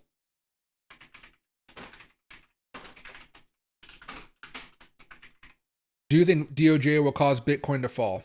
Do you think the DOJ will cause Bitcoin to fall? Yes or no? There you go. Nice and simple poll question right there. I think that'll probably work out. And thanks, Island Time and AV. I hope you guys, thank you very much. I always forget that I have a bit of a lag when it comes to my streams and stuff like that. I appreciate it. But for whatever reason, I've definitely turned in on YouTube. I've definitely turned into more of an educator and a teacher than like an influencer, like party person that wears my sunglasses. And, you know, I got my expensive sunglasses. Don't worry, but I've never been that party guy. And so I think everybody just kind of like stops chatting because they just want to listen to what I have to say, which is cool. But the YouTube algorithm wants people to engage as much as possible, which annoys me because, again, my content is not really built for YouTube. My content is really built for just talking and having a conversation in person because I'm not good at the presentation type of stuff. Still nothing yet. We got 8 minutes left though. Bitcoin's consolidating unless it wants to continue the breakdown. If you guys are just joining us, I do want to remind you guys that Bitcoin did officially break down earlier today. We've managed to hold some order blocks, and I'm hoping we can bounce up and go higher and try to make another move down the road, something more like this, you know, maybe. And that would be great. I mean, that could still happen. We're just worried that right now, because of all the news going on with Binance, the government may be trying to bring Bitcoin down a peg or two, not crash it to all-time lows, not all-time, like, you know, 15,000, 16,000, 20,000, whatever. They're trying to take some steam out of it because people are getting very hyped up again, and they really don't have any laws on their side to crack down on crypto as much as they would like to, unless apparently it's Binance and Binance fucking money laundering all of a sudden. So now you can say Binance is a disgrace, CZ is a disgrace, because if they were all doing this, that means the people at the top knew what was going on. They can try to say, oh, we didn't know, but the chances are they knew. And so the government's going to go through their case. We'll see what that means. Maybe it'll be a short case. Maybe it'll be a long case. Remember, Sam Bankman-Fried's case, that didn't take too long at all. Any new news? Nope, nothing new in the last hour. So we'll be keeping close on it. And of course, I got the video ready to go right here. Excuse me. But we're not looking at this in for another 7 minutes or so. The government's either going to be prompt on time or they're going to be late, but they're never early. Never early. Oh, actually, what was whale trades? Huge announcement today on Crypto Crossfire at 4 p.m. Eastern time. I wonder what that is. But what do you call? Is that his new show, Crypto Crossfire? I'm not in the world of the big influencers. I need to be in that world just to, like, to know people, to talk to people and ask them their thoughts. But I don't want to be that type of guy. Fucking get a heart attack if I do that. Okay, a little bit of stuff being sold. Prosecutors say Binance agrees that the appropriate criminal fine for the exchange is nearly 1.8 billion. 15 months of being. Oh, that's nice. 15 months, that kind of helps Bitcoin out a little bit. And hey, Kilo, Loki Snacks or whatever, thanks for streaming. I appreciate that a lot, Kilo. I will buy him some more snacks. I know he likes this stuff a lot, but I get him a lot of those little training treats as well, because sometimes he tries to fight back on like basic stuff like sitting every now and again, until I just give him a look and I do a deep voice. Loki's a deep voice dog. You have to talk with him in a deep voice if you actually want him to listen. And Binance is still number 2 on Twitter right now, so people are still talking about it. It's not going to go away anytime soon, and it'll probably bump up to number 1 here pretty soon as well. So thanks, Kilo. I really do appreciate it, my man. Let me know if you have any questions. That's his new show, Wish. Oh, with AJ. Oh, okay. I thought you said that's his new show, Wish, like the new Disney show that's about to like crash and burn because it's like horrible. And hey, Monica, happy to see you back, and thank you very much for doing the messaging and doing the emojis. I appreciate it, guys. Binance must be making enough on the fees. That should be fine. Not too much to worry. The problem is what happens if other governments go against them. Right now, it's only America. If they're breaking our money laundering laws, are they breaking Singaporean laws, Japanese laws, China? Oh, China, nothing in China, but you get my point here. So EU. Now, I don't think they're actually in the EU. I don't think they are, as far as last time I checked. But yeah, so that's the concern here. Really, it just kind of spirals. I think it's like the first domino of many dominoes. Hopefully, the dominoes can kind of break apart here.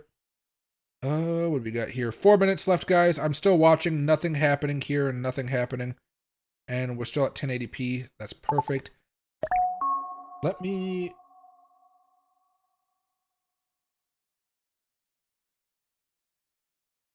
okay, sorry. Oh, I think it was the ping from Kilo. Let me... It was. Okay, sorry.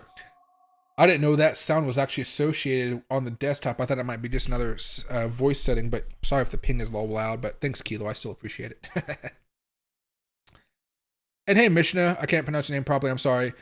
First time here. It's kind of a crazy day to be the first time here. So hopefully we can see Bitcoin have a breakout sometime over the next couple days. Really, the big news right now is that the Justice Department is about to make an announcement in a few minutes. Oddly enough, guys, remember, Bitcoin is only down 1.3%. A lot of other stuff is, it's crashing and burning, like, well, 5%, 6%, 7, 8, 9, 10, whatever. Some things I think we talked about before are down like 20%. I think that's more of a rarity if something's really popped off over the last few days.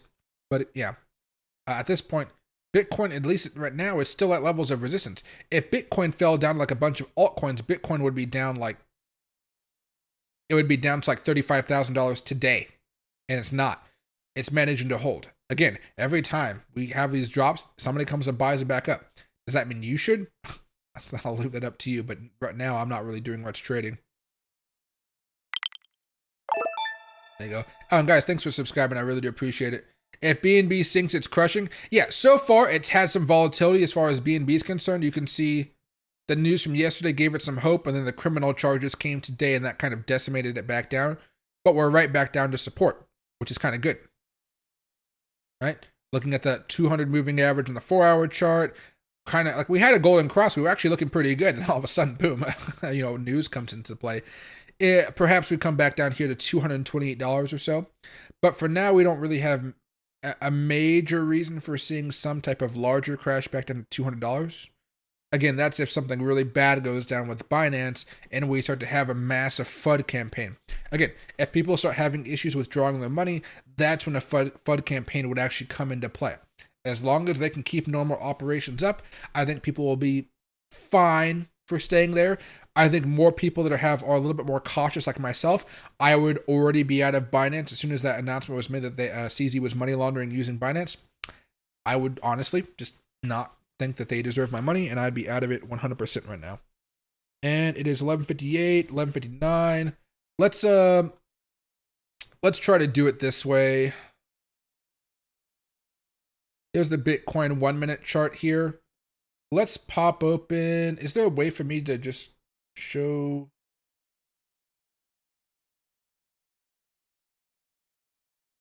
Display stats. It's working fine. I'd say for now, let's make this full screen.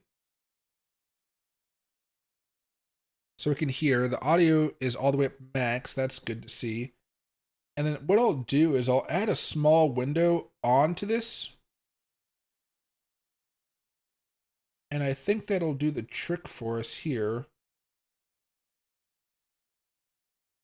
A new source window capture 2.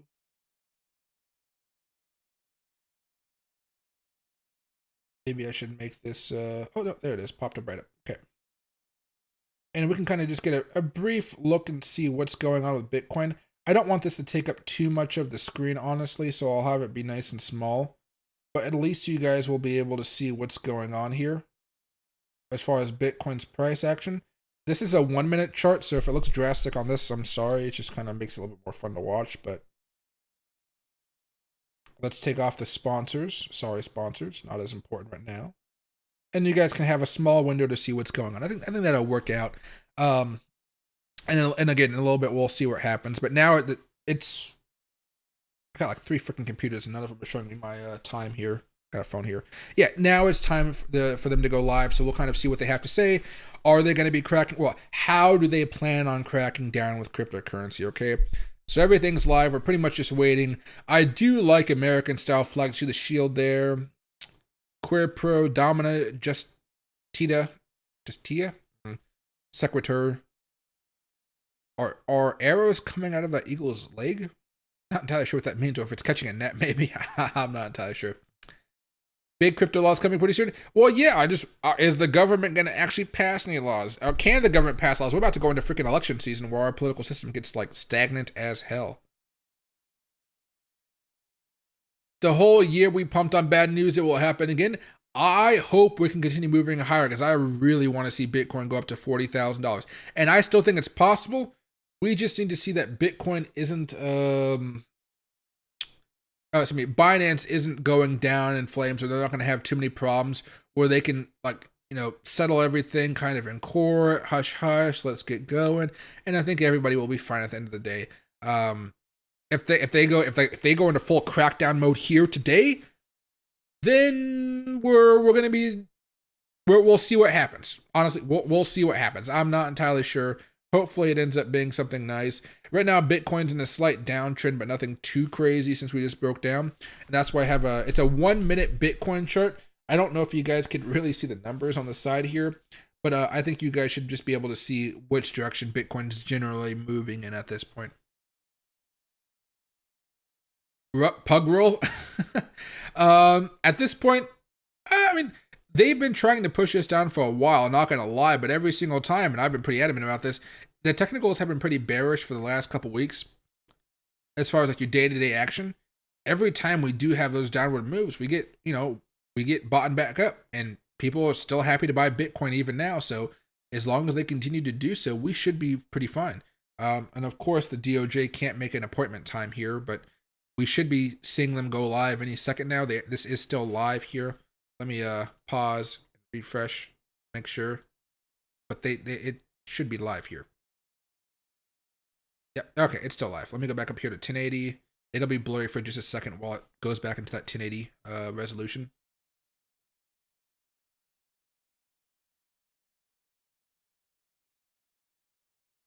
Let's see. Oh, is there something else going on right now? Details just unsealed. Supposedly they have $6 billion in excess reserves though not USD. Okay, that's good. Say, hey, Bulldog. I don't. My YouTube says I have excellent connection, so you should be fine. See right there, excellent connection. If it doesn't, it'll go yellow and it'll start telling me I don't have enough. What do you call? But I pay a shit ton for my internet, so it should be running smoothly. While we wait for this very fast, and I hate to wait because I want to see this happen on time. Any new things coming from Whale Watcher? No, I haven't seen anything new here. We can go back over here to the extra press release documents. New press release documents coming out. Nope, nothing else so far. All news? Nope, not yet. And of course, it's live, guys. It's live, but they're not ready, I guess, just yet. So let me know what you're talking about, JR Samples. I would love to figure out if I can give you guys any extra information here. And let's go back to this one right here. Oop, make this auto. I guess it is an auto. It's just kind of coming down a little bit more here. We will see 30K at some point, 40K first. I would actually agree with you on that one, as long as we can kind of stabilize right here and not break off and fall off a cliff. But yeah, I do think eventually we'll have a pretty big crash, but it'll just be a big relief, after all the pumps that have been happening over the past few weeks for sure.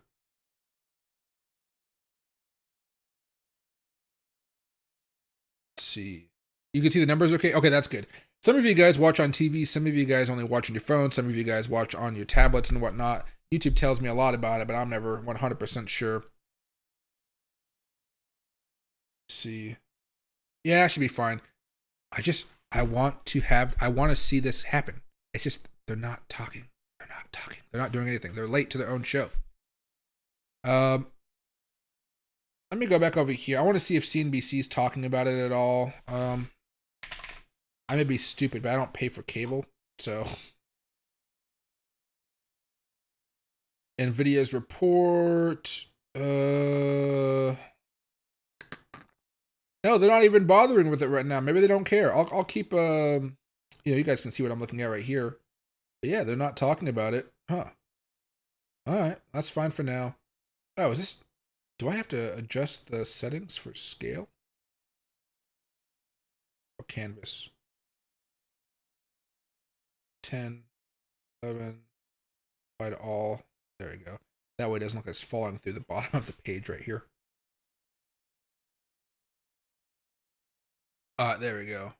Bandwidth. Oh yeah, I think right now mine's fine. I'll let you know if I have any streaming issues or something like that. Now we're just kind of patiently waiting, and man, this is like the worst part of the process because we're hoping they'll be on time, and of course they're not.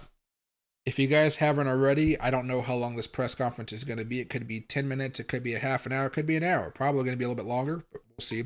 I'd recommend grabbing some tea, some water, or some type of treat, maybe a granola bar or something. I even have some, I don't know why, but I got beard oil on my my desk right now. I've been looking for that. But yeah, so they'll hop on here any second, and we'll be we'll have a clear understanding of what they're going after as far as cryptocurrencies. They've already gone after Kraken yesterday. They're in lawsuits, I think, with Coinbase. There's lawsuits going on with a whole bunch of other different types of cryptocurrency companies. Let's just call them that for now. And we'll see what these new regulations and crackdowns are going to be. And then we'll see if there's a response of some type from maybe a politician or so. I'm really curious to see if Republicans or Democrats are going to come out and support or opposition to this type of, this could be something more of a historical event. Not necessarily for the price of Bitcoin, but what their plan is for Bitcoin in 2024. It's pretty big. And if you think about it, this is going to be more of a political issue than before. I think at this point in time, Joe Biden needs all the push, all the support he can have. I don't know if this actually helps his numbers go up. Because, Wall Street's just about to head into crypto. They're just about to go into the ETFs and start having fun making money off of cryptocurrencies like the rest of us have been. We'll have to see if BlackRock gets any advantages off of what they're talking about today. Because I think America wants more control over cryptocurrency, and fair, but they have to understand that cryptocurrency in a lot of respects is designed to not be controlled by a single government. And so there's tons of Bitcoin out there, but it's not like Bitcoin, it's not like the United States holds all the Bitcoin. They can try to have a gold standard, like a Bitcoin standard, where they hold a bunch of Bitcoin. If they buy up a bunch of Bitcoin, let me tell you something, they're going to have I don't know, they'll probably drive the price up. That'll be good for us, sell our crypto, but we'll have to see what they say. Again, after this press conference is over, I want you guys to understand that we're going to see if they release any documents related to the press conference. We're going to have a couple of the ChatGPT plugins scan those documents, and then we're going to be able to read in more. We're going to get some more clarity of what they were talking about here during this press conference. I wish they were on time. It looks like so far they're 9 minutes late. I told you guys they might be late, but I was hoping that the government could be on time. But again, how many people are really looking at this type of event right now? I don't know how many people are really excited about it. I know BitBoy said he's doing something at 4:00. That's like an hour away from now. We'll have to see. I think this is going to be one of those news events, though. You're going to see a lot of YouTube videos about it over the next few days. Most YouTube videos that you guys see on it are probably not going to be telling you the right information. So do yourself a favor, and whatever documentation comes out, use ChatGPT to scan it, or just read it yourself. It won't take too long. And I think it's better for all of you guys watching just to have that extra bit of clarity. Because whenever I let you guys know specific things or clarity of what's going on, and I always like it when you guys can tell other people and you guys can share the right information. Whether it's on Twitter, whether it's on Facebook, YouTube, whatever. Just Discord is a big one these days. Having that information is going to be crucial. Ice Girl or Earl Grey all day, every day. Ooh, yeah, that's good. Beard oil doesn't seem like a good snack. It is not. I think this beard oil cost me a freaking arm and a leg because I bought it at some boutique place. It's like more. It's Bay rum. I don't think I should have paid the high price for it. But you know when you have money and you're just like, okay, I'll just spend it. It only has a few ingredients here, but it makes my beard shine. I have a bunch of oils and shit that I use. But remember, I just had the cleaning people come in at my house over the past few days, so they moved everything around. Yeah, a lot of stuff over here. I don't really remember putting it over here, so we'll have to wait and see. My God, there's still nothing happening here. How late are they going to be? Well, let's go over here to YouTube very fast. Let's go to incognito window.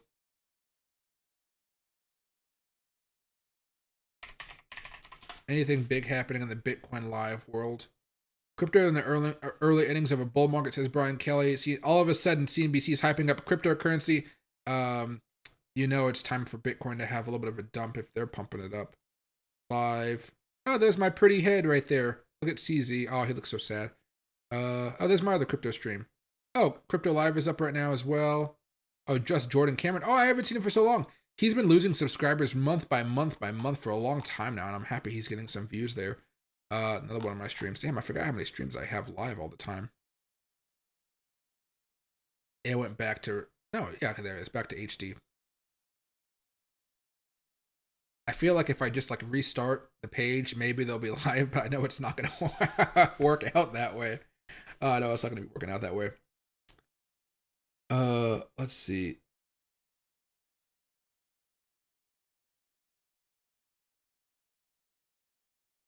Why is it that no one in the administration can get a press conference off in time? It's not. It's just the government. It's a bureaucracy thing. The government isn't tuned to work fast. Because in the government, if you do a poor job, you don't necessarily get fired. You kind of get to keep your job for quite a bit of time because not many people want to work for such low pay as a government job, or at least a lot of positions. There are some positions that, of course, make some good money, but you have to have the political connections to get them. Yeah, I mean, it's a bureaucracy thing. The government is not like here's a story. A few years ago, I was helping my mother get a driver's license. Because I helped her do all the paperwork for it, everything, go in and like apply for her driver's license, took her eye test, everything. We waited in the mail for the driver's license to come, but it never came. So we proceeded to call the DMV and figure out where it was. And they said, oh yeah, no problem, we'll get it fixed up and we'll send you another one. I'm sending it in the mail right now. They sent another one. It never showed up. Until eventually we figured out there was some type of problem where it was getting stopped at this one specific location, like this one specific mail office. And I asked them, hey, what's going on here? Yada, yada. So oh, we'll try to fix it. We're having some issues right now. And I'm like, okay. And like a month goes by.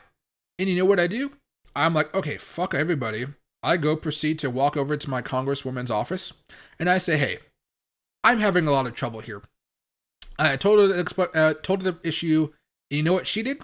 Because she was an awesome representative for me. She got everything settled. She made the DMV hold on to my mother's driver's license.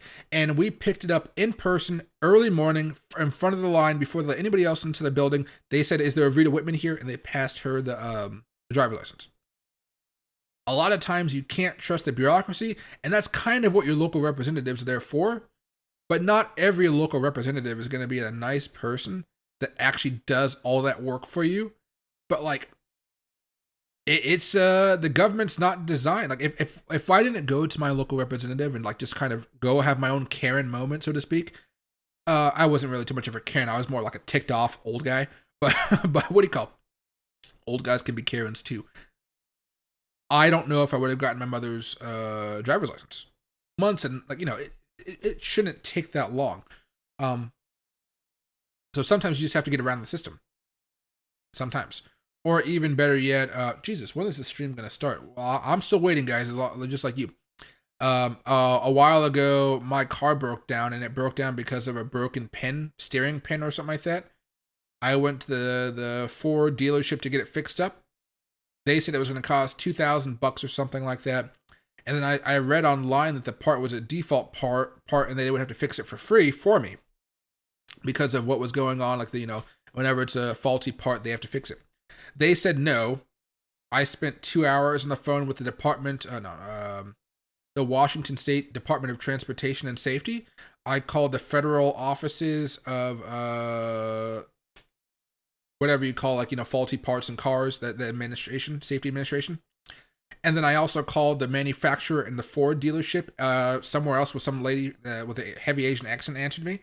And, I called the actual Ford company.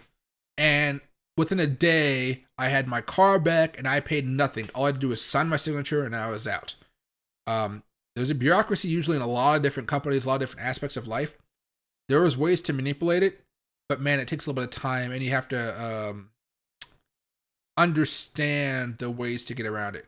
Usually Google will help you out a lot nowadays, but heck, I didn't have to pay $2,000 and I was ready to pay the $2,000, but I was like, you know what? Fuck these guys. I know I shouldn't have to pay it.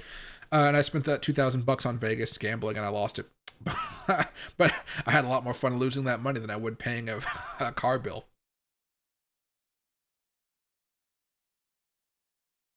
And hey, Matthew, most YouTubers will say 100% bullish or bearish. No one says it's in the middle. I mean, right now it pretty much is kind of this weird situation, isn't it? Why isn't this? Oh, auto. There we go. I think the middle isn't sexy, right? I mean, I don't get many views because I don't really talk in a very sexy way about cryptocurrencies. That's why I don't get as much engagement in chats and stuff like that. But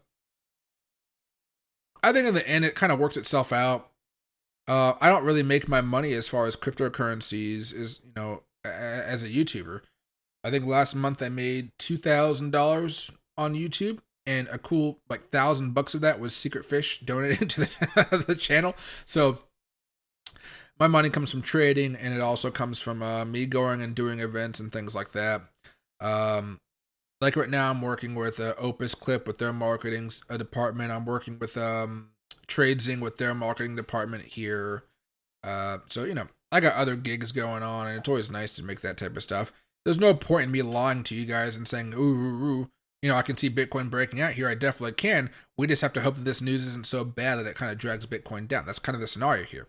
Yesterday, I was like, hey, I'm pretty bullish. I see that we're getting some short attacks, and we were getting some short attacks, and we got some more today. But every time we get shorted, things seem to pop back up.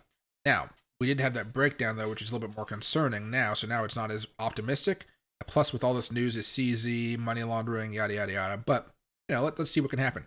Dude, it is 12:18. These people are freaking late. I mean, Bitcoin's popping off right now, if you guys can see the bottom right-hand corner. But they're not doing anything. They're not even talking. What the heck is going on with the Justice Department right now? Oh, they postponed it to 3:30. Look at that. See, it says 3 o'clock right here. They moved it over to 3:30 on the page.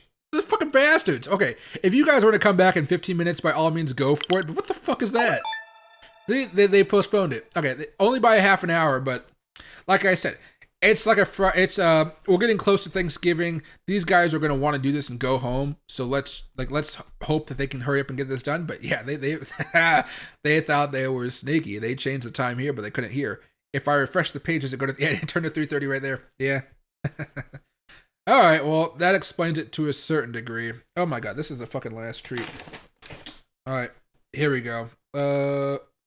Find this out right here. Just the face. You guys can see Loki going across the shoulder.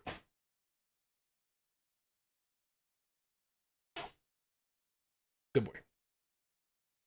I love it that he's really delicate, because eventually I'm going to have kids someday, and I want the dog to be nice and delicate towards the kids, but... Oh, man. Oh, shit, I forgot. My bald head is so fucking shiny right now because I put oils on it. It looks so fucking weird. Okay. Sometimes I forget I'm bald, but that's because I'm not always bald. It's still live, though, guys, so let's kind of see if we can find any more news going on here.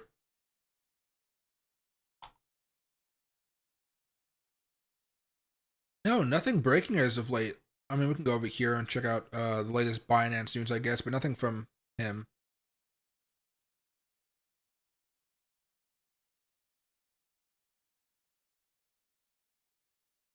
Let me refresh this page one more time and see if it actually opens up any more recent news. No.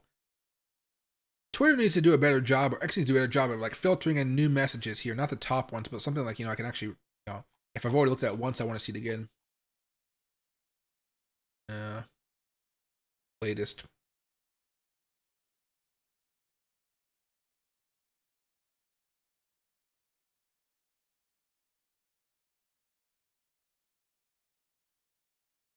Somebody talking about how Binance owes a bunch of money. This is the good sign for Binance, though.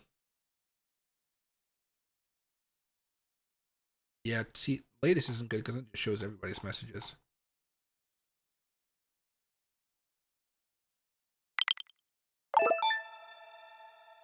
Let's see.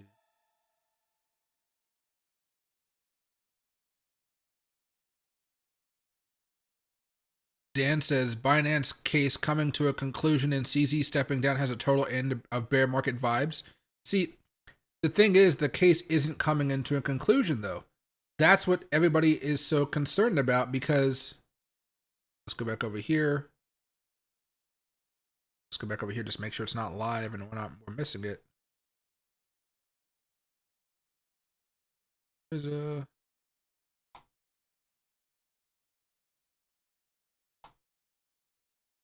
the hell happened here? Slow motion taking off. Oh, that looks fucking awesome. Okay.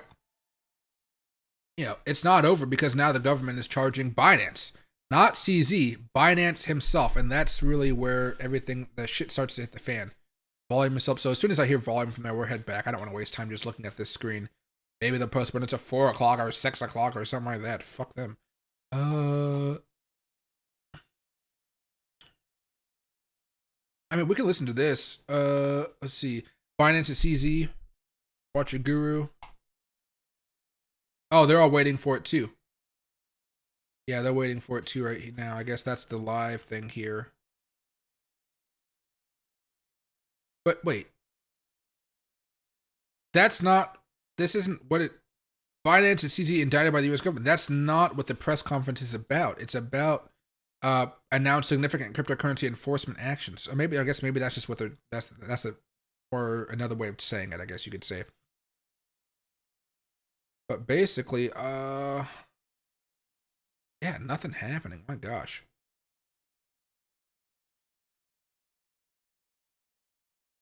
I don't know why. I don't know how Elon did such a better job than NASA on NASA's a bureaucracy, never mind. What do you call? Anything else here?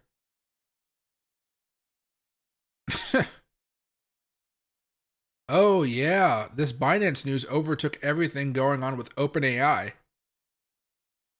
Did not think about that actually at all. All trolls go to heaven. I don't know how much that costs, but it's a lot. Anything? Guys, we are still waiting. Ubisoft? Oh, they're into Web3. Well, see, but Ubisoft sucks. They haven't really made anything good in a while, have they? Bull market, no drawn. Oh, it's insurance. Anything important happening right now? No, it doesn't look like much happening right now. I just really want to see all this Binance news, but it's 12:24. They should start in 5 minutes, I guess. But they were supposed to start a while ago. So at this point, well, just wait and fucking see. Getting ticked off with them postponing it. I really wanted to see what they have to say because it is actually quite an important time. You guys can see at the bottom of the screen, Bitcoin has been managing to pop up over the last 15 minutes or so. I won't say it's a lot, but 15 minutes is something.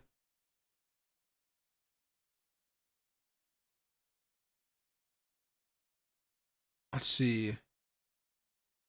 Crypto RS Plus. Oh, I don't know. Oh, this guy's trying to shill something, I guess. Resigns. Yes. Yeah, this guy's going to jail. Remember, this guy, right now, this guy is in Seattle, Washington. He's like a few miles away from where I am. And so he's pleading guilty today. Just so you guys know, he's in the United States, plead guilty, probably going straight to jail. Straight to jail. So you're going to see him behind bars probably within 24 hours. Or he pleads guilty, then they have a sentencing hearing like 4 months later, and then he gets put in jail because he's doing everything by the book on like, you know, he's not running away and stuff like that. We'll have to wait and see. But he's going to Club Fed with Sam Bankman-Fried. And Sam Bankman-Fried, his sentencing hearing isn't until March, I believe. March. But he's already in jail because he was trying to manipulate people and stuff like that. He was breaking laws while outside of jail. So we'll have to wait and see. Because remember, we're still waiting for the government to go after Sam Bankman-Fried's parents because they were also in on some of the scams and stuff. Are they going to let them get away with it because they were on the more of the political side? I don't know, but I would love to see that case, and I would love to see the results of that trial.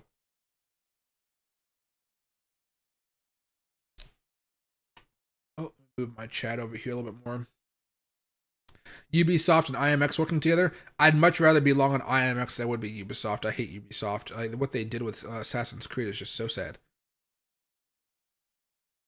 And hey, Lemon, I think they were just going for maximum clickbait. I bet there's some 25-year-old, 20-year-old SEO expert working for the Fed or the DOJ.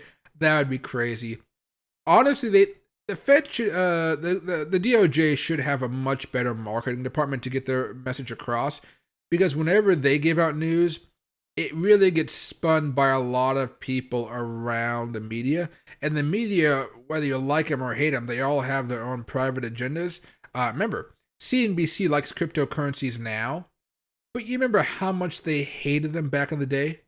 How much they would say, Bitcoin's going to zero, it's just one gigantic fraud, it has no value, nobody's ever going to buy this. BlackRock is never going to invest in cryptocurrencies, it's not possible. A few years, now CNBC has Crypto World, because why? There's money to be made from it. And as long as there's money to be made by promoting something, they'll find a way to do it. But yeah. Fuck, they need to hurry up. I don't like waiting. I like waiting is not the thing I like to do. When I go out places, I have reservations so I don't have to wait. And if they make me wait with reservations, I will give them a 5-minute leeway, and I will literally go to the place. Literally, I took my sister out to eat a few weeks ago after my mother passed. Nice little dinner between us. And we were waiting for this place to seat us, and we had a reservation. They said it'll be 20 minutes. And I was like, wait, we have a reservation. It's like, oh yeah, we're running behind today. And I was like, okay, let's just go. And we went to a very nice, classy restaurant with a nice view of the town. It was like twice as much money as I wanted to spend, but I did not give a fuck. It was a good dinner. I had a smoked old fashioned. I love them so much. Smoked old fashioned, and I had I don't even know what my dinner was. I enjoyed the alcohol too much. I had a few drinks. My sister almost got alcohol, but then I told the guy that she's not actually 21. She's like 18. My sister got some really nice fish. We had some blue crab, artichoke, and cheese dip. That was really good. My sister had a pumpkin tiramisu. It was delicious. And I had a creme brulee. But for whatever, I couldn't remember what my main meal was. Maybe it probably wasn't too memorable then. Oh, I had like shrimp fettuccine. It was good. Seafood fettuccine with scallops, shrimp, and mussels and stuff like that. It was actually really good. It took me a second to realize what I got there, though. Oh, man. This is going to be my new profile picture on Twitter pretty soon. I mean, we got 1 minute here. We got 1 minute, guys. Let's see what we can figure out here. 1 minute until they go live. We hope. Fortune favors the brave. Hey, Turtle. Yeah, that is true. And a lowballer, he went to jail at Sam Bankman-Fried. He's pleading guilty today in Seattle federal court. So he's in the Seattle federal courthouse. Funny enough, which is right next to the old Silicon Valley Bank headquarters, or one of their headquarters. Offices, I should say. But yeah, he's in Seattle today pleading guilty to money laundering and a few other things, apparently. We'll see exactly what comes out. But, yeah, he's going to probably go to jail. I don't know when the sentencing hearing is going to be. They might just send him to jail today, but usually they give him some time if they're like going by the book and not causing issues. And they've been working with the government in some way. Lemon, so true. If you want to remember how people, how much people hated crypto, ask them what they think of NFTs. Yeah, there's definitely a lot of people that do not like NFTs. I'm not much of an NFT fan, but I don't think I hate it. I have a few NFTs, but they're really just gifts from friends. And I have friends that have some really quality NFTs, I guess. But I don't even know what quality means because just because it's expensive isn't quality. I don't know. But yeah, people really are more mixed about NFTs than cryptocurrencies, especially right now. And then Knockstars, prepare for a horrific dip. So far right now, the last like 15 minutes, Bitcoin's had a small pop. You guys can see that on the bottom of your screen, right over there. Not terrible so far, but yeah, if these guys start talking about some type of regulation, I guess I told you guys at the beginning of the stream, just make sure you guys have your stop losses hit and you guys should be fine. And hey, Mashira, excuse me. I love a good smoked old fashioned. It's tasty. They're really, really good if they're done right. This one wasn't done necessarily the proper way, like I see it done in Vegas for me, but I would say it's still pretty good. 1 minute to the meeting, we trust them to be on time. Hey, Bulldog, no. The meeting was supposed to start a half an hour ago, and they postponed it a half an hour. So I don't give them much trust here. But 1 minute, let's see what they can do. They can't postpone it twice, right? Again, watch the 3:30 right here. If it goes to 3:45 or 4, we'll know. But remember, their workday usually ends about 5 o'clock. They're bureaucracy. They got to get their their day-to-day work done. So we'll see. Maybe they're a few minutes late again, and we'll wait and see. But if this goes up to 4 o'clock or 4:30 or 5, then I'm just gonna be like, what the hell? Because then my yeah, I don't know. Let's hope it doesn't go like that. I haven't eaten since lunch yesterday. I thought the stream was going to be a little bit shorter until I saw this press conference announcement. I'm like, okay, after this stream is over, we're going to go over the news. We're going to dissect it with ChatGPT and figure out what is in the documents that they released today. And then after that, I'm going to go grab some food because I'm starving. I got green tea, which is making me not hungry, which is nice. I got ice cold water here, which is also making me, I guess, less hungry. And then my dog's getting jerky. He's loving that.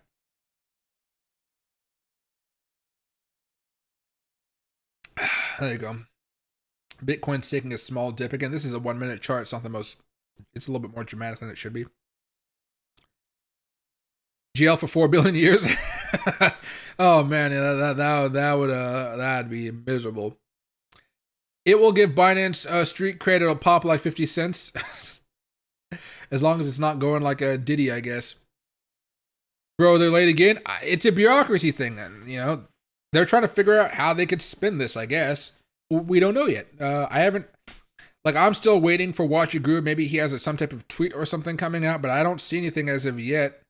All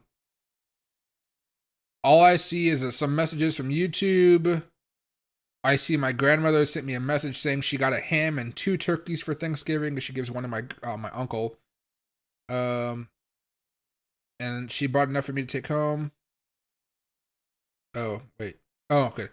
My sister comes home tomorrow from college. I thought it was today almost. I panicked for a second because I have to be picking up like in a half an hour, which means I would have just had to leave now and leave this on for you guys to dissect yourselves.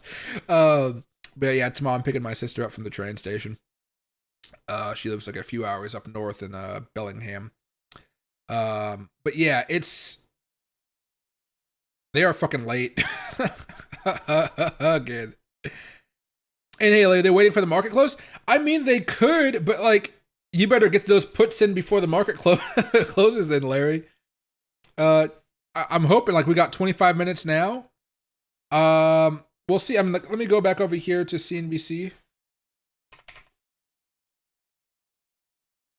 I'm not going to have the volume on. You guys might see a snippet of it. No, it's commercials. Yeah, nothing happening as of yet.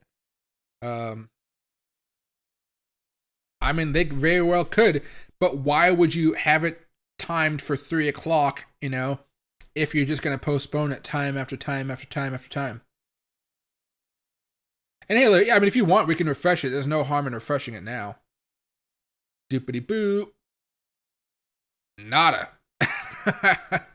Didn't do shit. It's okay though. Oh, actually, we can do this. It still says 3:30. It is 3:34. I don't know what's going on with them. Maybe there's an issue that we don't know about. But I think we still gotta wait for it because this is actually crucial news. But maybe they're building up some hype or something around it. I don't know. It sucks. Hey, Lemon, if CZ and Sam Bankman-Fried are in prison cells next to each other, that would be a great Netflix spinoff. I would love to watch such a thing. The only movie I really want to see in theaters soon, I think, is Napoleon, because I heard it's actually kind of funny and has some good funny parts to it.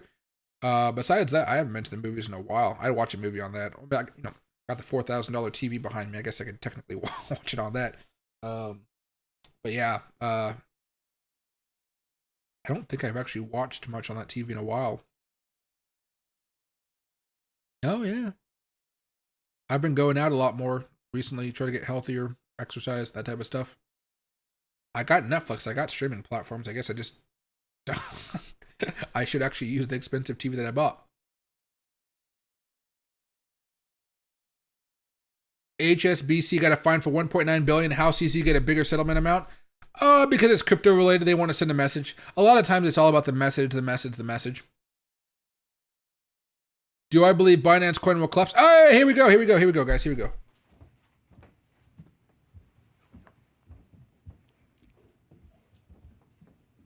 I'll make YouTube shorts about this later on so you guys can have more of a short-term recap as well. The crackdown of crypto has begun. Let's see. And again, in the bottom right-hand corner, you guys will see the Bitcoin chart. Good afternoon. I'm joined today by Treasury Secretary Janet Yellen, Deputy Attorney General Lisa Monaco, and CFTC Chairman Russ Benham. We are here today to announce that the Justice Department has secured felony guilty pleas from the world's largest cryptocurrency exchange, Binance, and from its founder and CEO, Changpeng Zhao, also known as CZ. Separate from the criminal enforcement actions the Justice Department is announcing today, Secretary Yellen and Chairman Benham will also announce civil regulatory enforcement actions and the Treasury Department that the Treasury Department and the CFTC are taking against Binance. While criminal and civil enforcement actions are subject to different legal standards, this collective effort represents the whole of government approach that we are taking to combat corporate crime. Binance has agreed to plead guilty to willfully violating the Bank Secrecy Act, knowingly failing to register as a money transmitting business, and willfully violating the International Emergency Economic Powers Act. These laws ensure that our financial institutions are not available to designated terrorist organizations, drug traffickers, and sanctioned nation states that threaten public safety and our national security. The Justice Department is requiring Binance to pay $4.3 billion in penalties and forfeitures. This is one of the largest penalties we have ever obtained from a corporate defendant in a criminal matter. The Justice Department is also imposing a monitorship as well as reporting requirements on Binance as part of today's resolution. Moving forward, Binance Bitcoin going up. The suspicious activity reports that were required by law. The company is required to review past transactions and report suspicious activity to federal authorities. This will advance our criminal investigations into malicious cyber activity and terrorism fundraising, including the use of cryptocurrency exchanges to support groups such as Hamas. While this historic plea is an important measure of accountability, we know that corporations only act through the individuals who run them. That is why we have also filed a felony charge against and secured a guilty plea from Changpeng Zhao for willfully violating the Bank Secrecy Act. As CEO of Binance, Zhao willfully violated federal law that requires financial institutions to guard against money laundering and terrorist financing.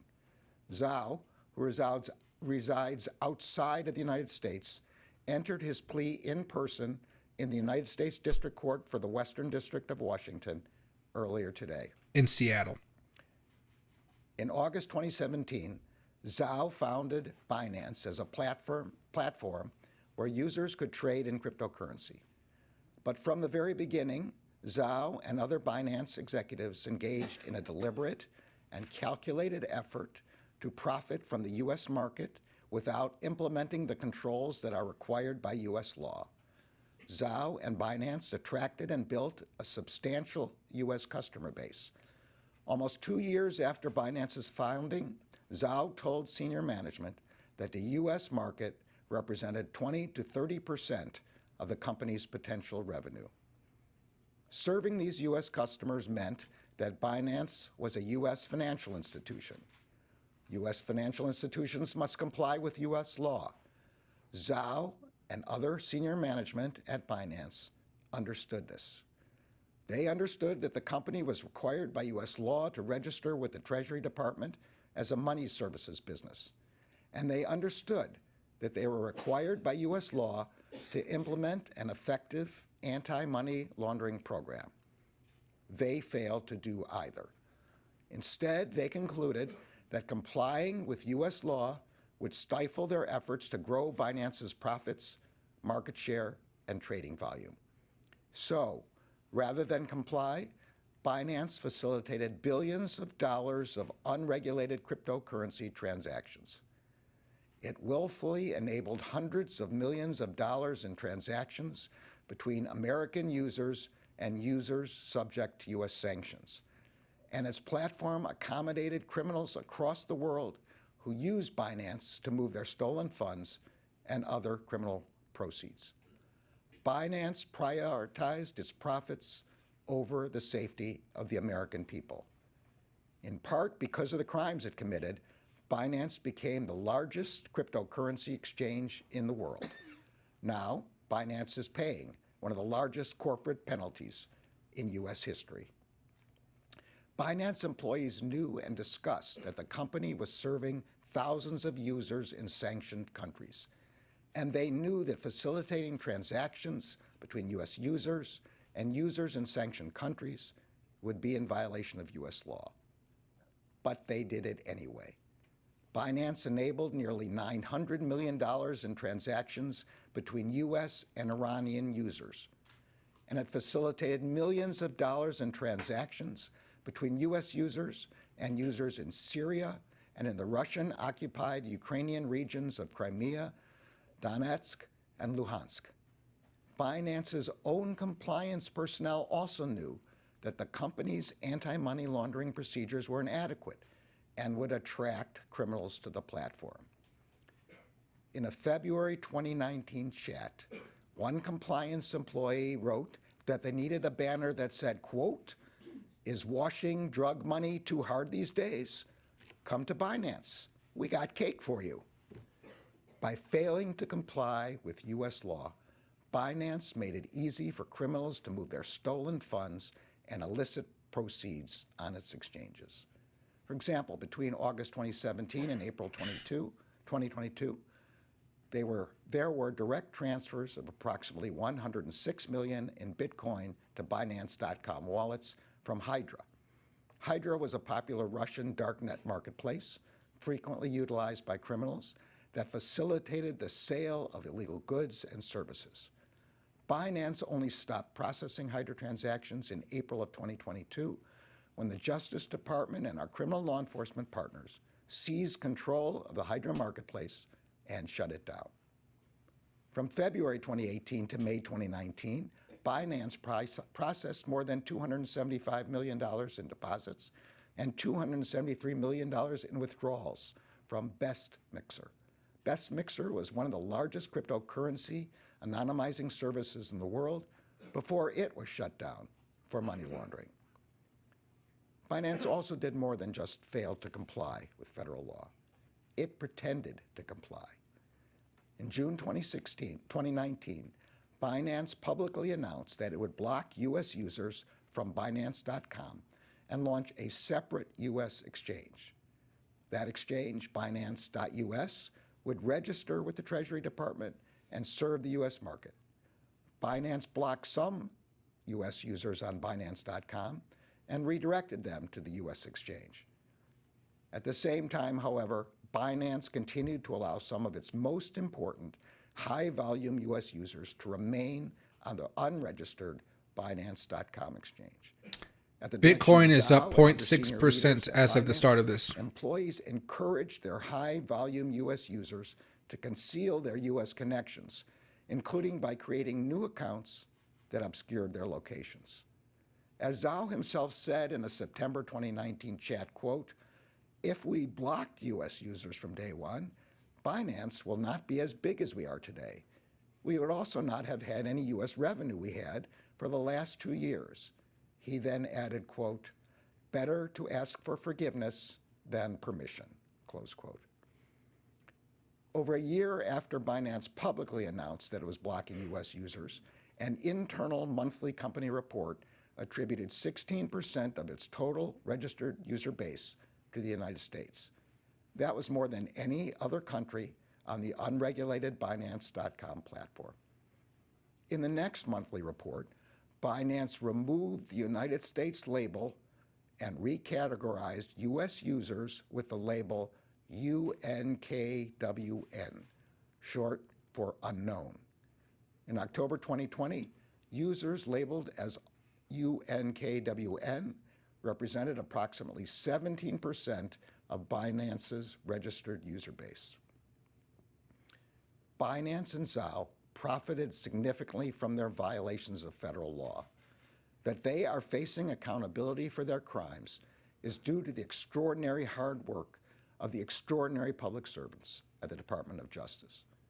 I want to thank the Criminal Division's Money Laundering and Asset Recovery Section, the National Security Division's Counterintelligence and Export Control Section, and the United States Attorney's Office for the Western District of Washington for their excellent work. I also want to thank Secretary Yellen and her team at the Treasury Department, including IRS Criminal Investigation, as well as CFTC Chairman Benham and his team for their extraordinary partnership in this matter.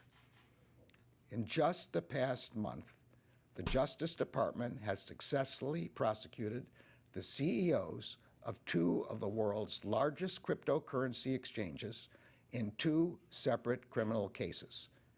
The message here should be clear.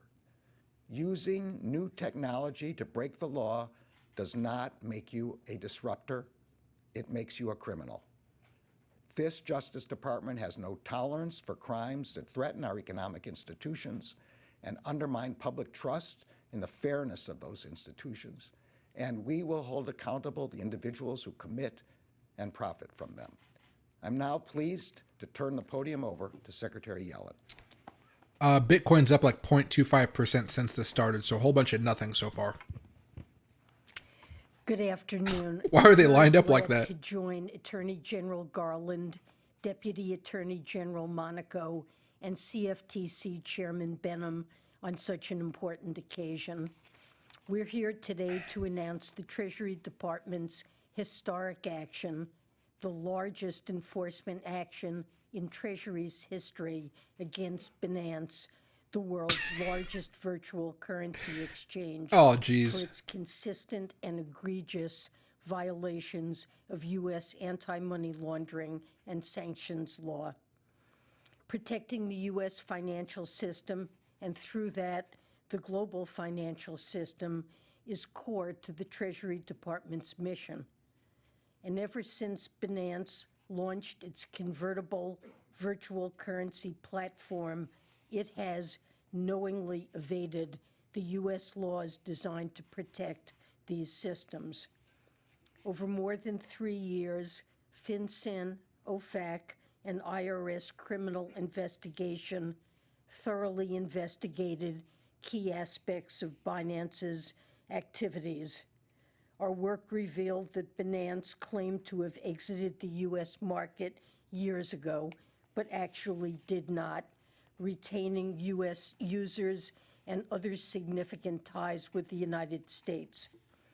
It also had critical gaps in its anti-money laundering program and practices, from a lack of risk-based procedures for various offerings to instructing staff to withhold information from law enforcement. It deliberately undermined its own sanctions monitoring controls, and it failed to report suspicious transactions. This meant Binance was allowing illicit actors to transact freely, supporting activities from child sexual abuse to illegal narcotics to terrorism across more than 100,000 transactions.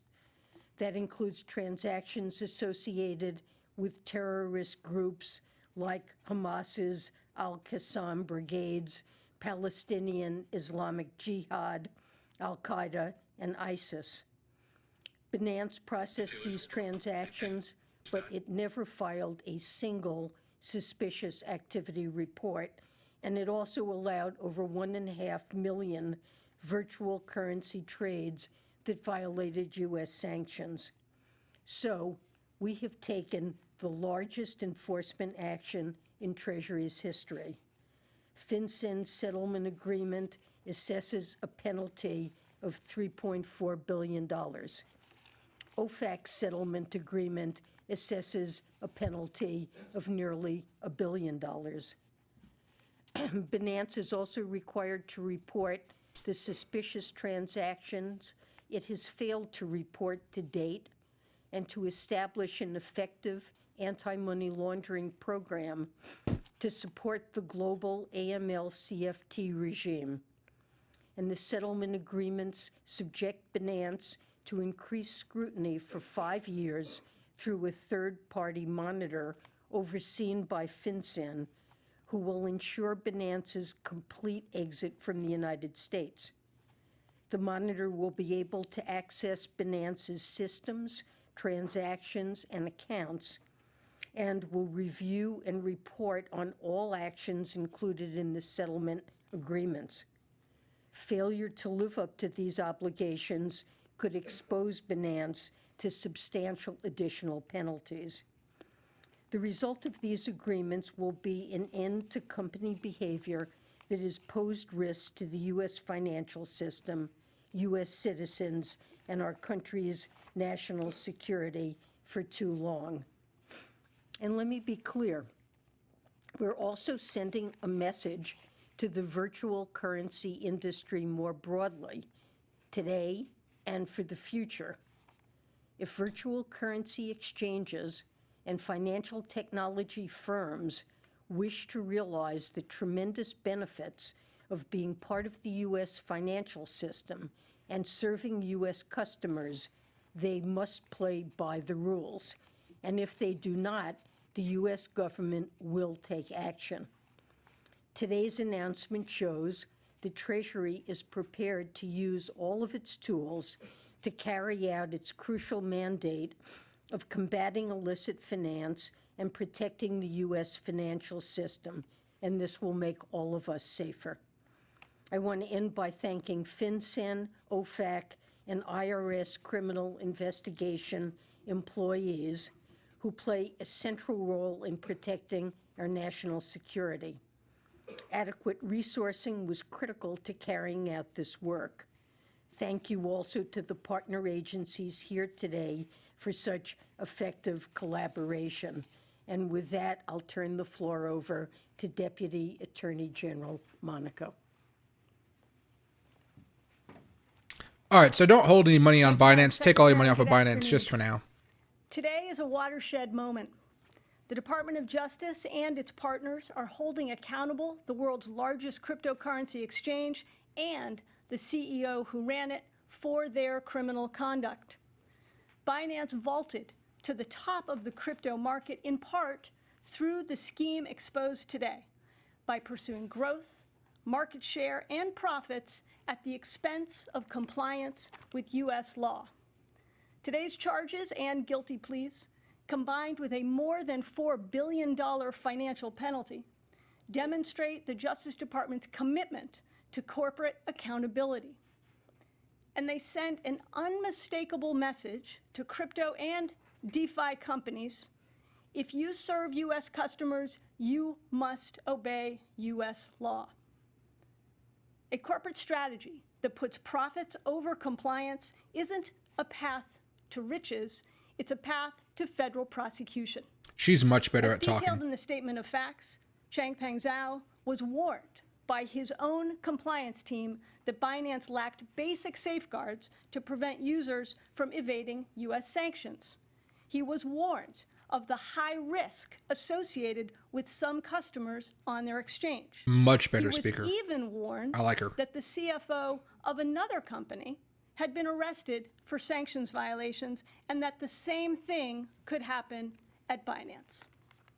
But rather than implement the basic anti-money laundering safeguards that his team recommended, safeguards required by U.S. law, Binance and its founder operated as though the rules didn't apply, as though they were beyond our reach.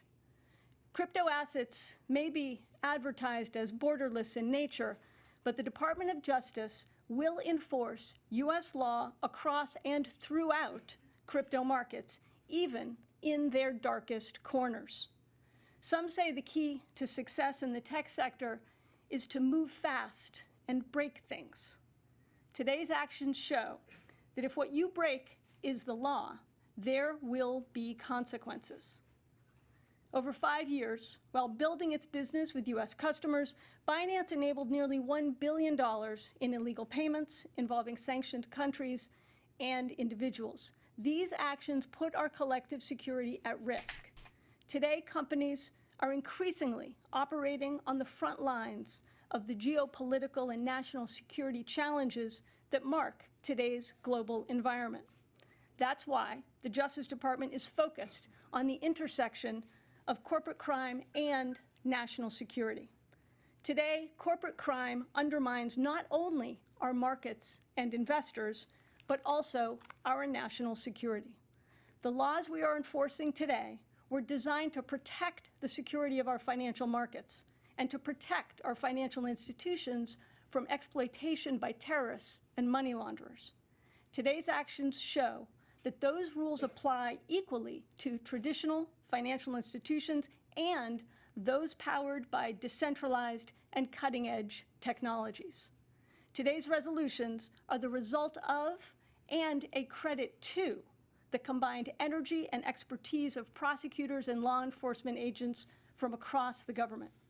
And in particular, I'd like to thank Nicole Argentieri, the Acting Assistant Attorney General for the Criminal Division, who's here today, Matt Olson, the Assistant Attorney General for National Security, who's also here on stage, and Tessa Gorman, U.S. Attorney for the Western District of Washington. They each lead teams who have worked tirelessly on this case. The partnership between the Criminal Division's money laundering and asset recovery experts and the National Security Division's export control and counterintelligence experts is a response to the growing convergence of white-collar and national security investigations. So we're combining our deep expertise from across the department to combat these new and evolving threats. Together with our partners, the Justice Department will hold accountable those who occupy the C-suite and the boardroom if they exploit technologies in violation of our laws. With that, I'll turn it over to Chairman Benham. She was the best speaker by far. Good Clear, afternoon. concise, Thank and you, not Attorney reading a General Garland, teleprompter. Treasury Secretary Yellen, Deputy Attorney General Monaco, and all of our law enforcement counterparts. Today, the CFTC stands with the Department of Justice and the Treasury Department in protecting U.S. investors and financial markets from those who sought to create an empire through a calculated strategy of regulatory avoidance and arbitrage, outright defiance of the law, and breaching the fundamental principles of market behavior. Today, the CFTC agreed to resolve charges against Binance, its founder and CEO, Changpeng Zhao, and its former Chief Compliance Officer, Samuel Lim.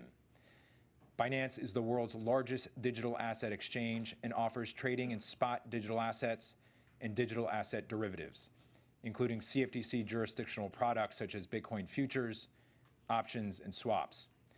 The proposed orders impose a civil monetary penalty and disgorgement totaling $2.7 billion against Binance, $150 million civil monetary penalty against Zhao, and a $1.5 million penalty against Lim.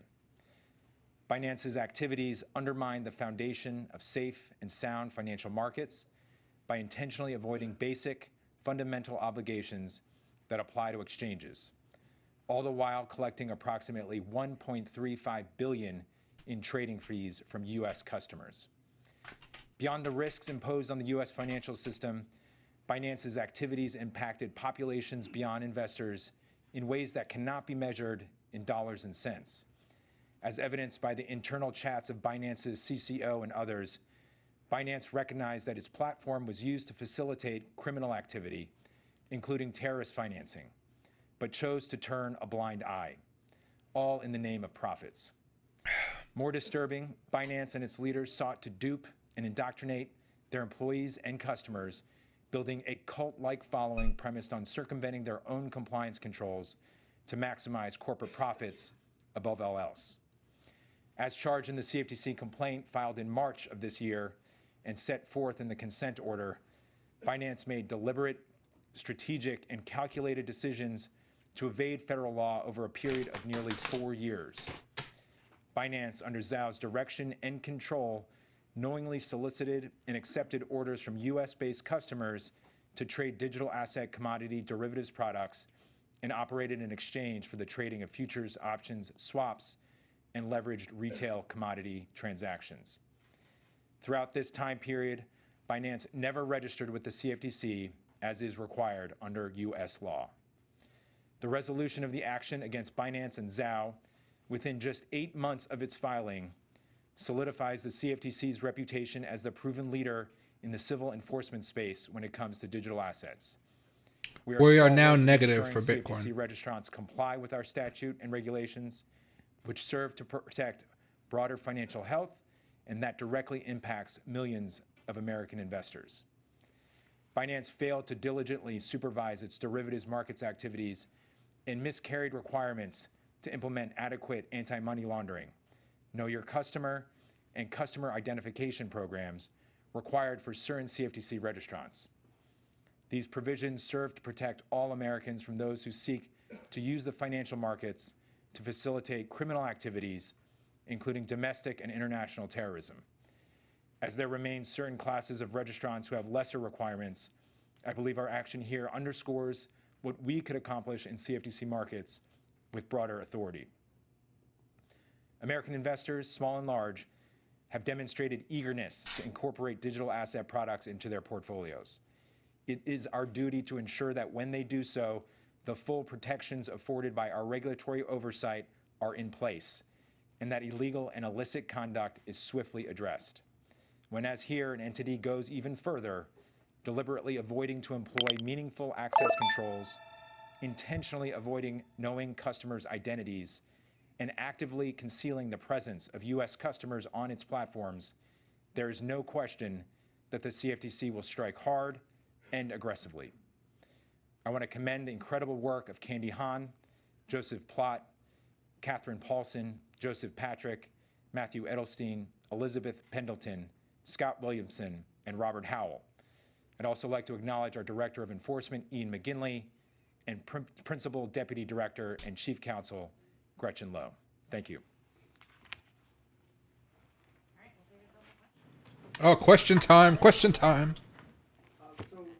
One on topic and one off topic question, if you will indulge.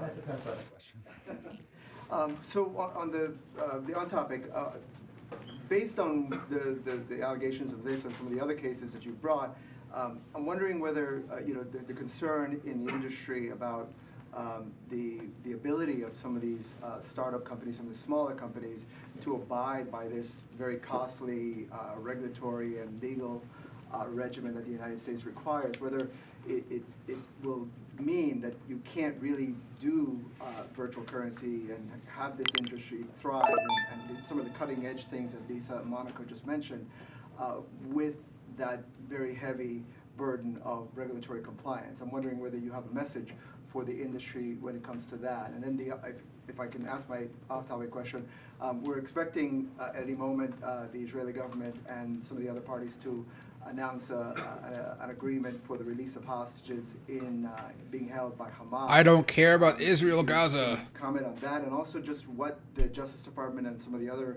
agencies that are represented here are doing to respond to the attacks in Israel on October 7th. We know, obviously, that Hamas has had a presence here in the United States. And Bro, fucking CNN guy sucks. How they raise money, including, of course, by cryptocurrency, is something that is This CNN guy sucks so much. This is a crypto. Let me start with the off topic. I was in a meeting this morning with national security officials, law enforcement officials, and the president regarding fentanyl. And he told the press that his team has been actively negotiating over possibility of bringing home some of the hostages. They thought that we were very close to being able to do that, but that he couldn't say anything more at that time. And I also can't say anything more at this time. With respect to the deaths of Americans, we always investigate deaths of Americans, and we are actively investigating the deaths of the Americans using all the tools available to us. We have, I think, as the FBI director said at a recent all threats hearing before the judiciary, and as I've said, we are investigating Hamas connections in the United States particularly with respect to financial support, and that includes cryptocurrency. But we are also concerned about the possibility of more kinetic problems that they could cause, and we're investigating that. Now, I've talked a lot, so on the on-topic question, I will say you follow the law. You don't get a special benefit. What is the law? What you're doing is better for society, or better for small business, or better for big business, or better for international. The United States has laws, and everybody, including cryptocurrency platforms, have to follow the law. Chris Bloomberg. There's been a lot of concern about how unregulated the cryptocurrency markets are. You were able to get these guilty pleas. It took a long time. I'm just wondering, how do you feel like realistically the significance of these guilty pleas are? What do you believe it could? What kind of impact could it actually have on the cryptocurrency markets? And then just a quick follow up is, there is criticism that this is not this isn't significant enough. That there might be a situation in which nobody goes to jail, and the penalty itself, Binance is able to pay that penalty. How do you respond to that criticism? I think I'm going to call on Nicole Argentieri, who's the Acting Assistant Attorney General for the Criminal Division, to answer most of the questions you're talking about. The broader ones that have to do with regulation, it's possible Secretary Yellen or the CFTC chair would address. Where'd you go? Oh, over here. Thank you, sir. Thank you. So I'll take the second question first. I think looking at the pleas today, by every possible measure, these are some of the most significant penalties that the department has ever imposed on a financial institution. Not only is it one of the largest penalties imposed against a financial institution, this is the largest penalty that's ever been imposed on a money services business. It's the first corporate resolution with a cryptocurrency exchange, and it's the first resolution with an MSB for sanctions violations. And the financial penalty is it's not the only significant part of the resolution. Binance, which is the parent holding company, is agreeing to plead guilty. And as part of that, we're going to impose a monitor for 3 years. The company has to enhance its compliance program and to continue to cooperate with the department. So we think it's quite a significant resolution. In addition, the agreement with the company requires Zhao to step down from his role as CEO and prohibits him from any present or future involvement in operating or managing Binance. So we think this is a very significant resolution. In what tools do we have and what should people take away from today? I think that today's actions show that if you serve US customers, you must comply with US law. US financial institutions are the gatekeepers for the safety and security of our financial system. And because Binance served a substantial amount of US customers, it was a US financial institution that was required to comply with anti-money laundering laws. And what those laws say is that Binance had to have an effective anti-money laundering compliance program, including procedures to know its customers and to monitor for suspicious activity. And what happened instead is Binance and Zhao prioritized profit over compliance. And that failure to implement effective AML procedures led Binance to cause US customers to transact with customers in Iran that violated US sanctions. I don't know if that was the best answer. CFTC want to? The podium is yours. Well, just very briefly, I agree with the comments that were just made. We actually have rather strong legal authorities to police this type of activity. Virtual currency exchanges are financial institutions. Financial institutions of all sizes are required to comply with AML, CFT, and sanctions obligations that they have. And cryptocurrency or virtual currency exchanges have those obligations as well. And I think today's actions show that we're very serious about enforcing the strong regulations that are already in place to make sure that illegal transactions are not fostered by cryptocurrency entities. This is a regime, just as banks can flourish, meeting these obligations. This is a regime that can support responsible innovation. It's not meant to end cryptocurrency activities, but to the extent they occur, it must be consistent with U.S. law. I'll just say from a market's perspective in distinguishing Secretary Yellen's comments about AML and KYC, I've seen and we've seen gaps in the current regulatory structure around digital assets. I've advocated for filling in some of these gaps, specifically around commodity tokens. And I do think if we're able to do that, obviously with Congress's help, we can prevent these actions from happening and not have to be here after the fact. Some of the traditional tools of registration, surveillance, examinations, they've worked well for decades in the US financial system for both market regulators. And we think those types of tools around digital assets, if improved and expanded, would certainly help in preventing some of these bad actions from happening again in the future. All right, thank you. Stefania from Financial Times. Hello.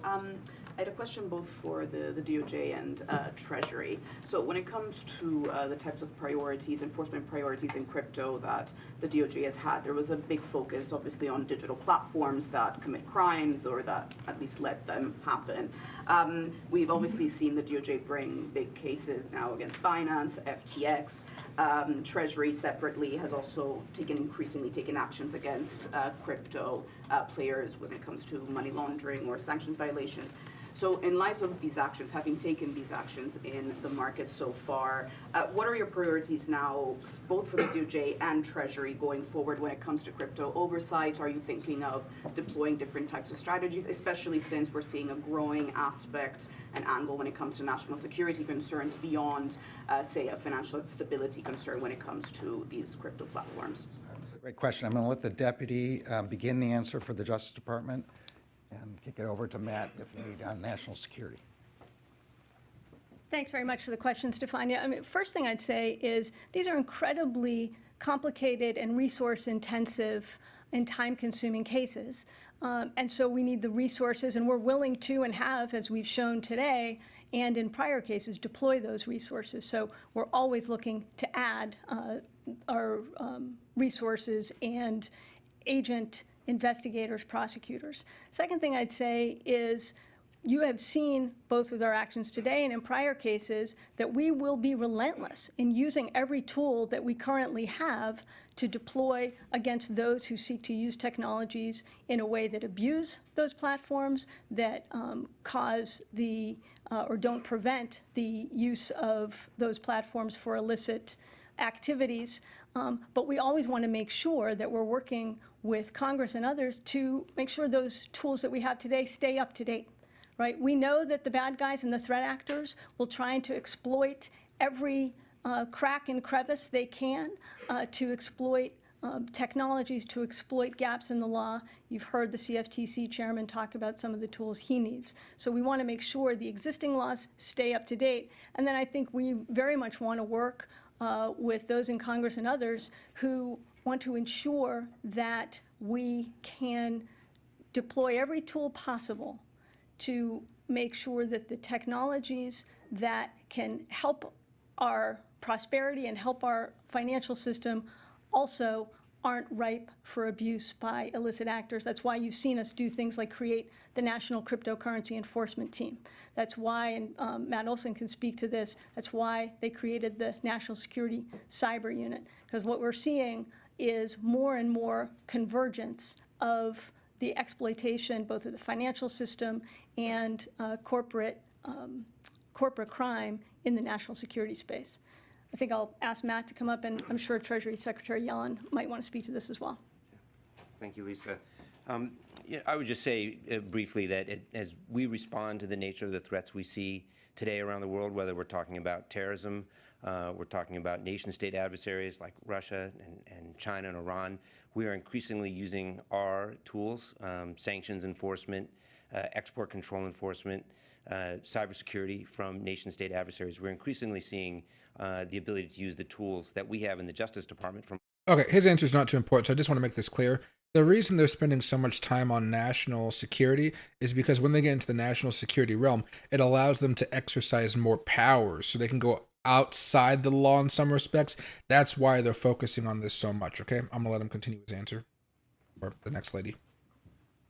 Well, I would just add that I think what the case today shows is that Treasury's priority is to vigorously pursue investigations that involve sanctions violations or violations of AML-CFT obligations that put our nation at risk, that degrade the global financial system, that aid illicit activity and terrorism, and particularly in cases like this where there are violations of a truly egregious nature. So as I've said, well, of course, we want to make sure that our tools stay up to date and are adjusted so that we can address emerging threats. We believe we have strong tools, and we've been increasingly deploying them to counter this type of abuse.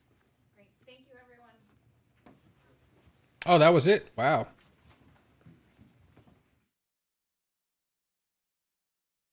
They really didn't share too much new information. So let's get out of this very fast. I didn't see any new information coming out. Why isn't this letting me exit? There we go. Back over here to the charts. You guys can see my awesome background. All right, so again, they were pretty flat today. I'm surprised. They were kind of hyping this up to be something a little bit more than what it is, it feels like. At the end of the day, when you start looking at what exactly happens to Binance, would I be holding any money in Binance? No, I would not be, because the United States government is going to be tracking it all day long for the next 3 years. And so if you guys like the government watching everything you do, by all means, yeah, you could. At this point, I would not recommend anybody have money in Binance going forward from this day forward. Think of Binance as the next FTX. It's not crashed, it's not over, but I would not be trusting, I would not want any of my money there, because if the government's tracking everything coming from Binance, holy shit, you know, that's going to lead right back to you. You may do nothing wrong, but now you're going to be flagged for the United States government. So watch out for that. Bitcoin overall is pretty much flat from the time this announcement started. Usually the way I guess it works in circumstances like this is maybe we'll be a little bit more conservative, and then we're going to have a big pump or dump over the next 24 hours. If I was to guess, I would just say be very mindful of what happens around this 20-day moving average realm. Right now, if you guys want to get excited about Bitcoin, frankly, you guys are going to be looking for the breakout to happen for new yearly highs. Excuse me. But this news was so flat that the market didn't really care too much. I was expecting a lot more dramatic actions, things of that nature. It seems at this point, the DOJ is kind of going soft, and I wonder if that's because they didn't want to take down Binance, because as you guys know, Binance controls a lot of stuff in the cryptocurrency markets. So you heard that quote in there earlier. Better to ask forgiveness than ask for permission. I wonder if that wasn't actually the best play, because CZ's out, but CZ's still going to be a billionaire. He still has a bunch of money. He might be paying some personal fines and stuff, but he still has plenty of ways to make money out there in the world. And then if you think about it like this, look at what I'm using right now to stream to you guys. I'm using TradingView. You know where this data is coming from? It's coming from Binance. So, you know, this could have massive ripple effects, basically, if they did get go too hard. But the questions that were asked at the press briefing, nothing about them actually went after what the SEC was doing, which is kind of interesting. So again, kind of a nothing burger here today. I mean, this is bad news for crypto overall, don't get me wrong, but they were way more lax than they could have been, and that's surprising. Maybe because the SEC wasn't there, who knows? But yeah, what do you call definitely was a little bit more boring than I kind of wanted it to be. Let's go over here to Ethereum. Let's go to the last like 15-minute chart. A whole bunch of nothing. Nothing's happened. XRP, a little bit of a move back up, but that wasn't, the conference started around here. Nothing really happened. Ape, a little bit of move. The markets are a whole bunch of nothing. And I think because it's a whole bunch of nothing right now, you might see some opportunities for reversals on a lot of these altcoins. Bitcoin overall looking for a reversal. It didn't really come down in the first place too much off the news because the volatility. Altcoins are, I guess, why I'd be looking to do some more day trades. But again, I think we're okay right now. We'll be watching over the next 24 hours to make sure everything's okay. If you guys are not familiar with day trading and how to day trading, I'd probably hold off because it could get very volatile very fast over the next 24 hours, like I said. But if you guys are looking to day trade and you guys have a little more experience, 15-minute chart, hour chart, watch for those crossovers, especially to happen in the altcoin markets. And I think you guys will be just fine. Just make sure to have those stop losses and make sure, it's weird to say this, use leverage because leverage usually gives you a good opportunity to hit that stop loss or to have the stop loss on the trade itself. But I'm looking at everything and it seems like news-wise, we're fine. A little bit of bad news as far as CZ, but CZ, Binance can survive without him. And if it's true that they have to pay back the fee or the penalty, so to speak, over the next like year and a half, Binance can easily do that with all the money. And, the way I was thinking about this is them really messing with users' money. It seems that they didn't care if terrorists used Binance. They didn't care if, they didn't care if terrorists used Binance. I assume terrorists use most crypto exchanges. I just kind of assumed it for a while. I know it's illegal, but you just kind of assume they do it because, they find any way they can to manipulate money and things like that. But, vastly, like, if you think about like Israel, Hamas, well, America's given billions of dollars to Palestinians. Those Palestinians get the money taken away from them to Hamas. So America's pretty much funded Hamas, haven't we? I mean, so I don't know. They focused a lot more on the fact that terrorists were using it. You saw how they tried to talk about Ukraine and Russia conflict, then tied into the Israeli conflict. I mean, they're trying to play a political game, it feels like, but I think that kind of fell flat at the end of the day. So we'll see. But yeah, it was weird that Gary wasn't there. Well, Gary's been a big loser over the past few months or years now that you guys might imagine. So maybe they want to have a team of winners there. But I don't think Gary Gensler is very much liked. Remember, Gary is gunning after Janet Yellen's job. She probably said, keep that bastard the fuck away from me. But okay, everybody, I'm going to call it a day. I'm going to go out and take my dog out for a walk. He needs to go use the bathroom. I'm pretty sure he's been whining about it. He heard me say it just now, and he's emerging from below my legs, and he's ready to go outside. So I'll be back later on tonight, probably about 5 hours or so to kind of continue on more about what's going on. And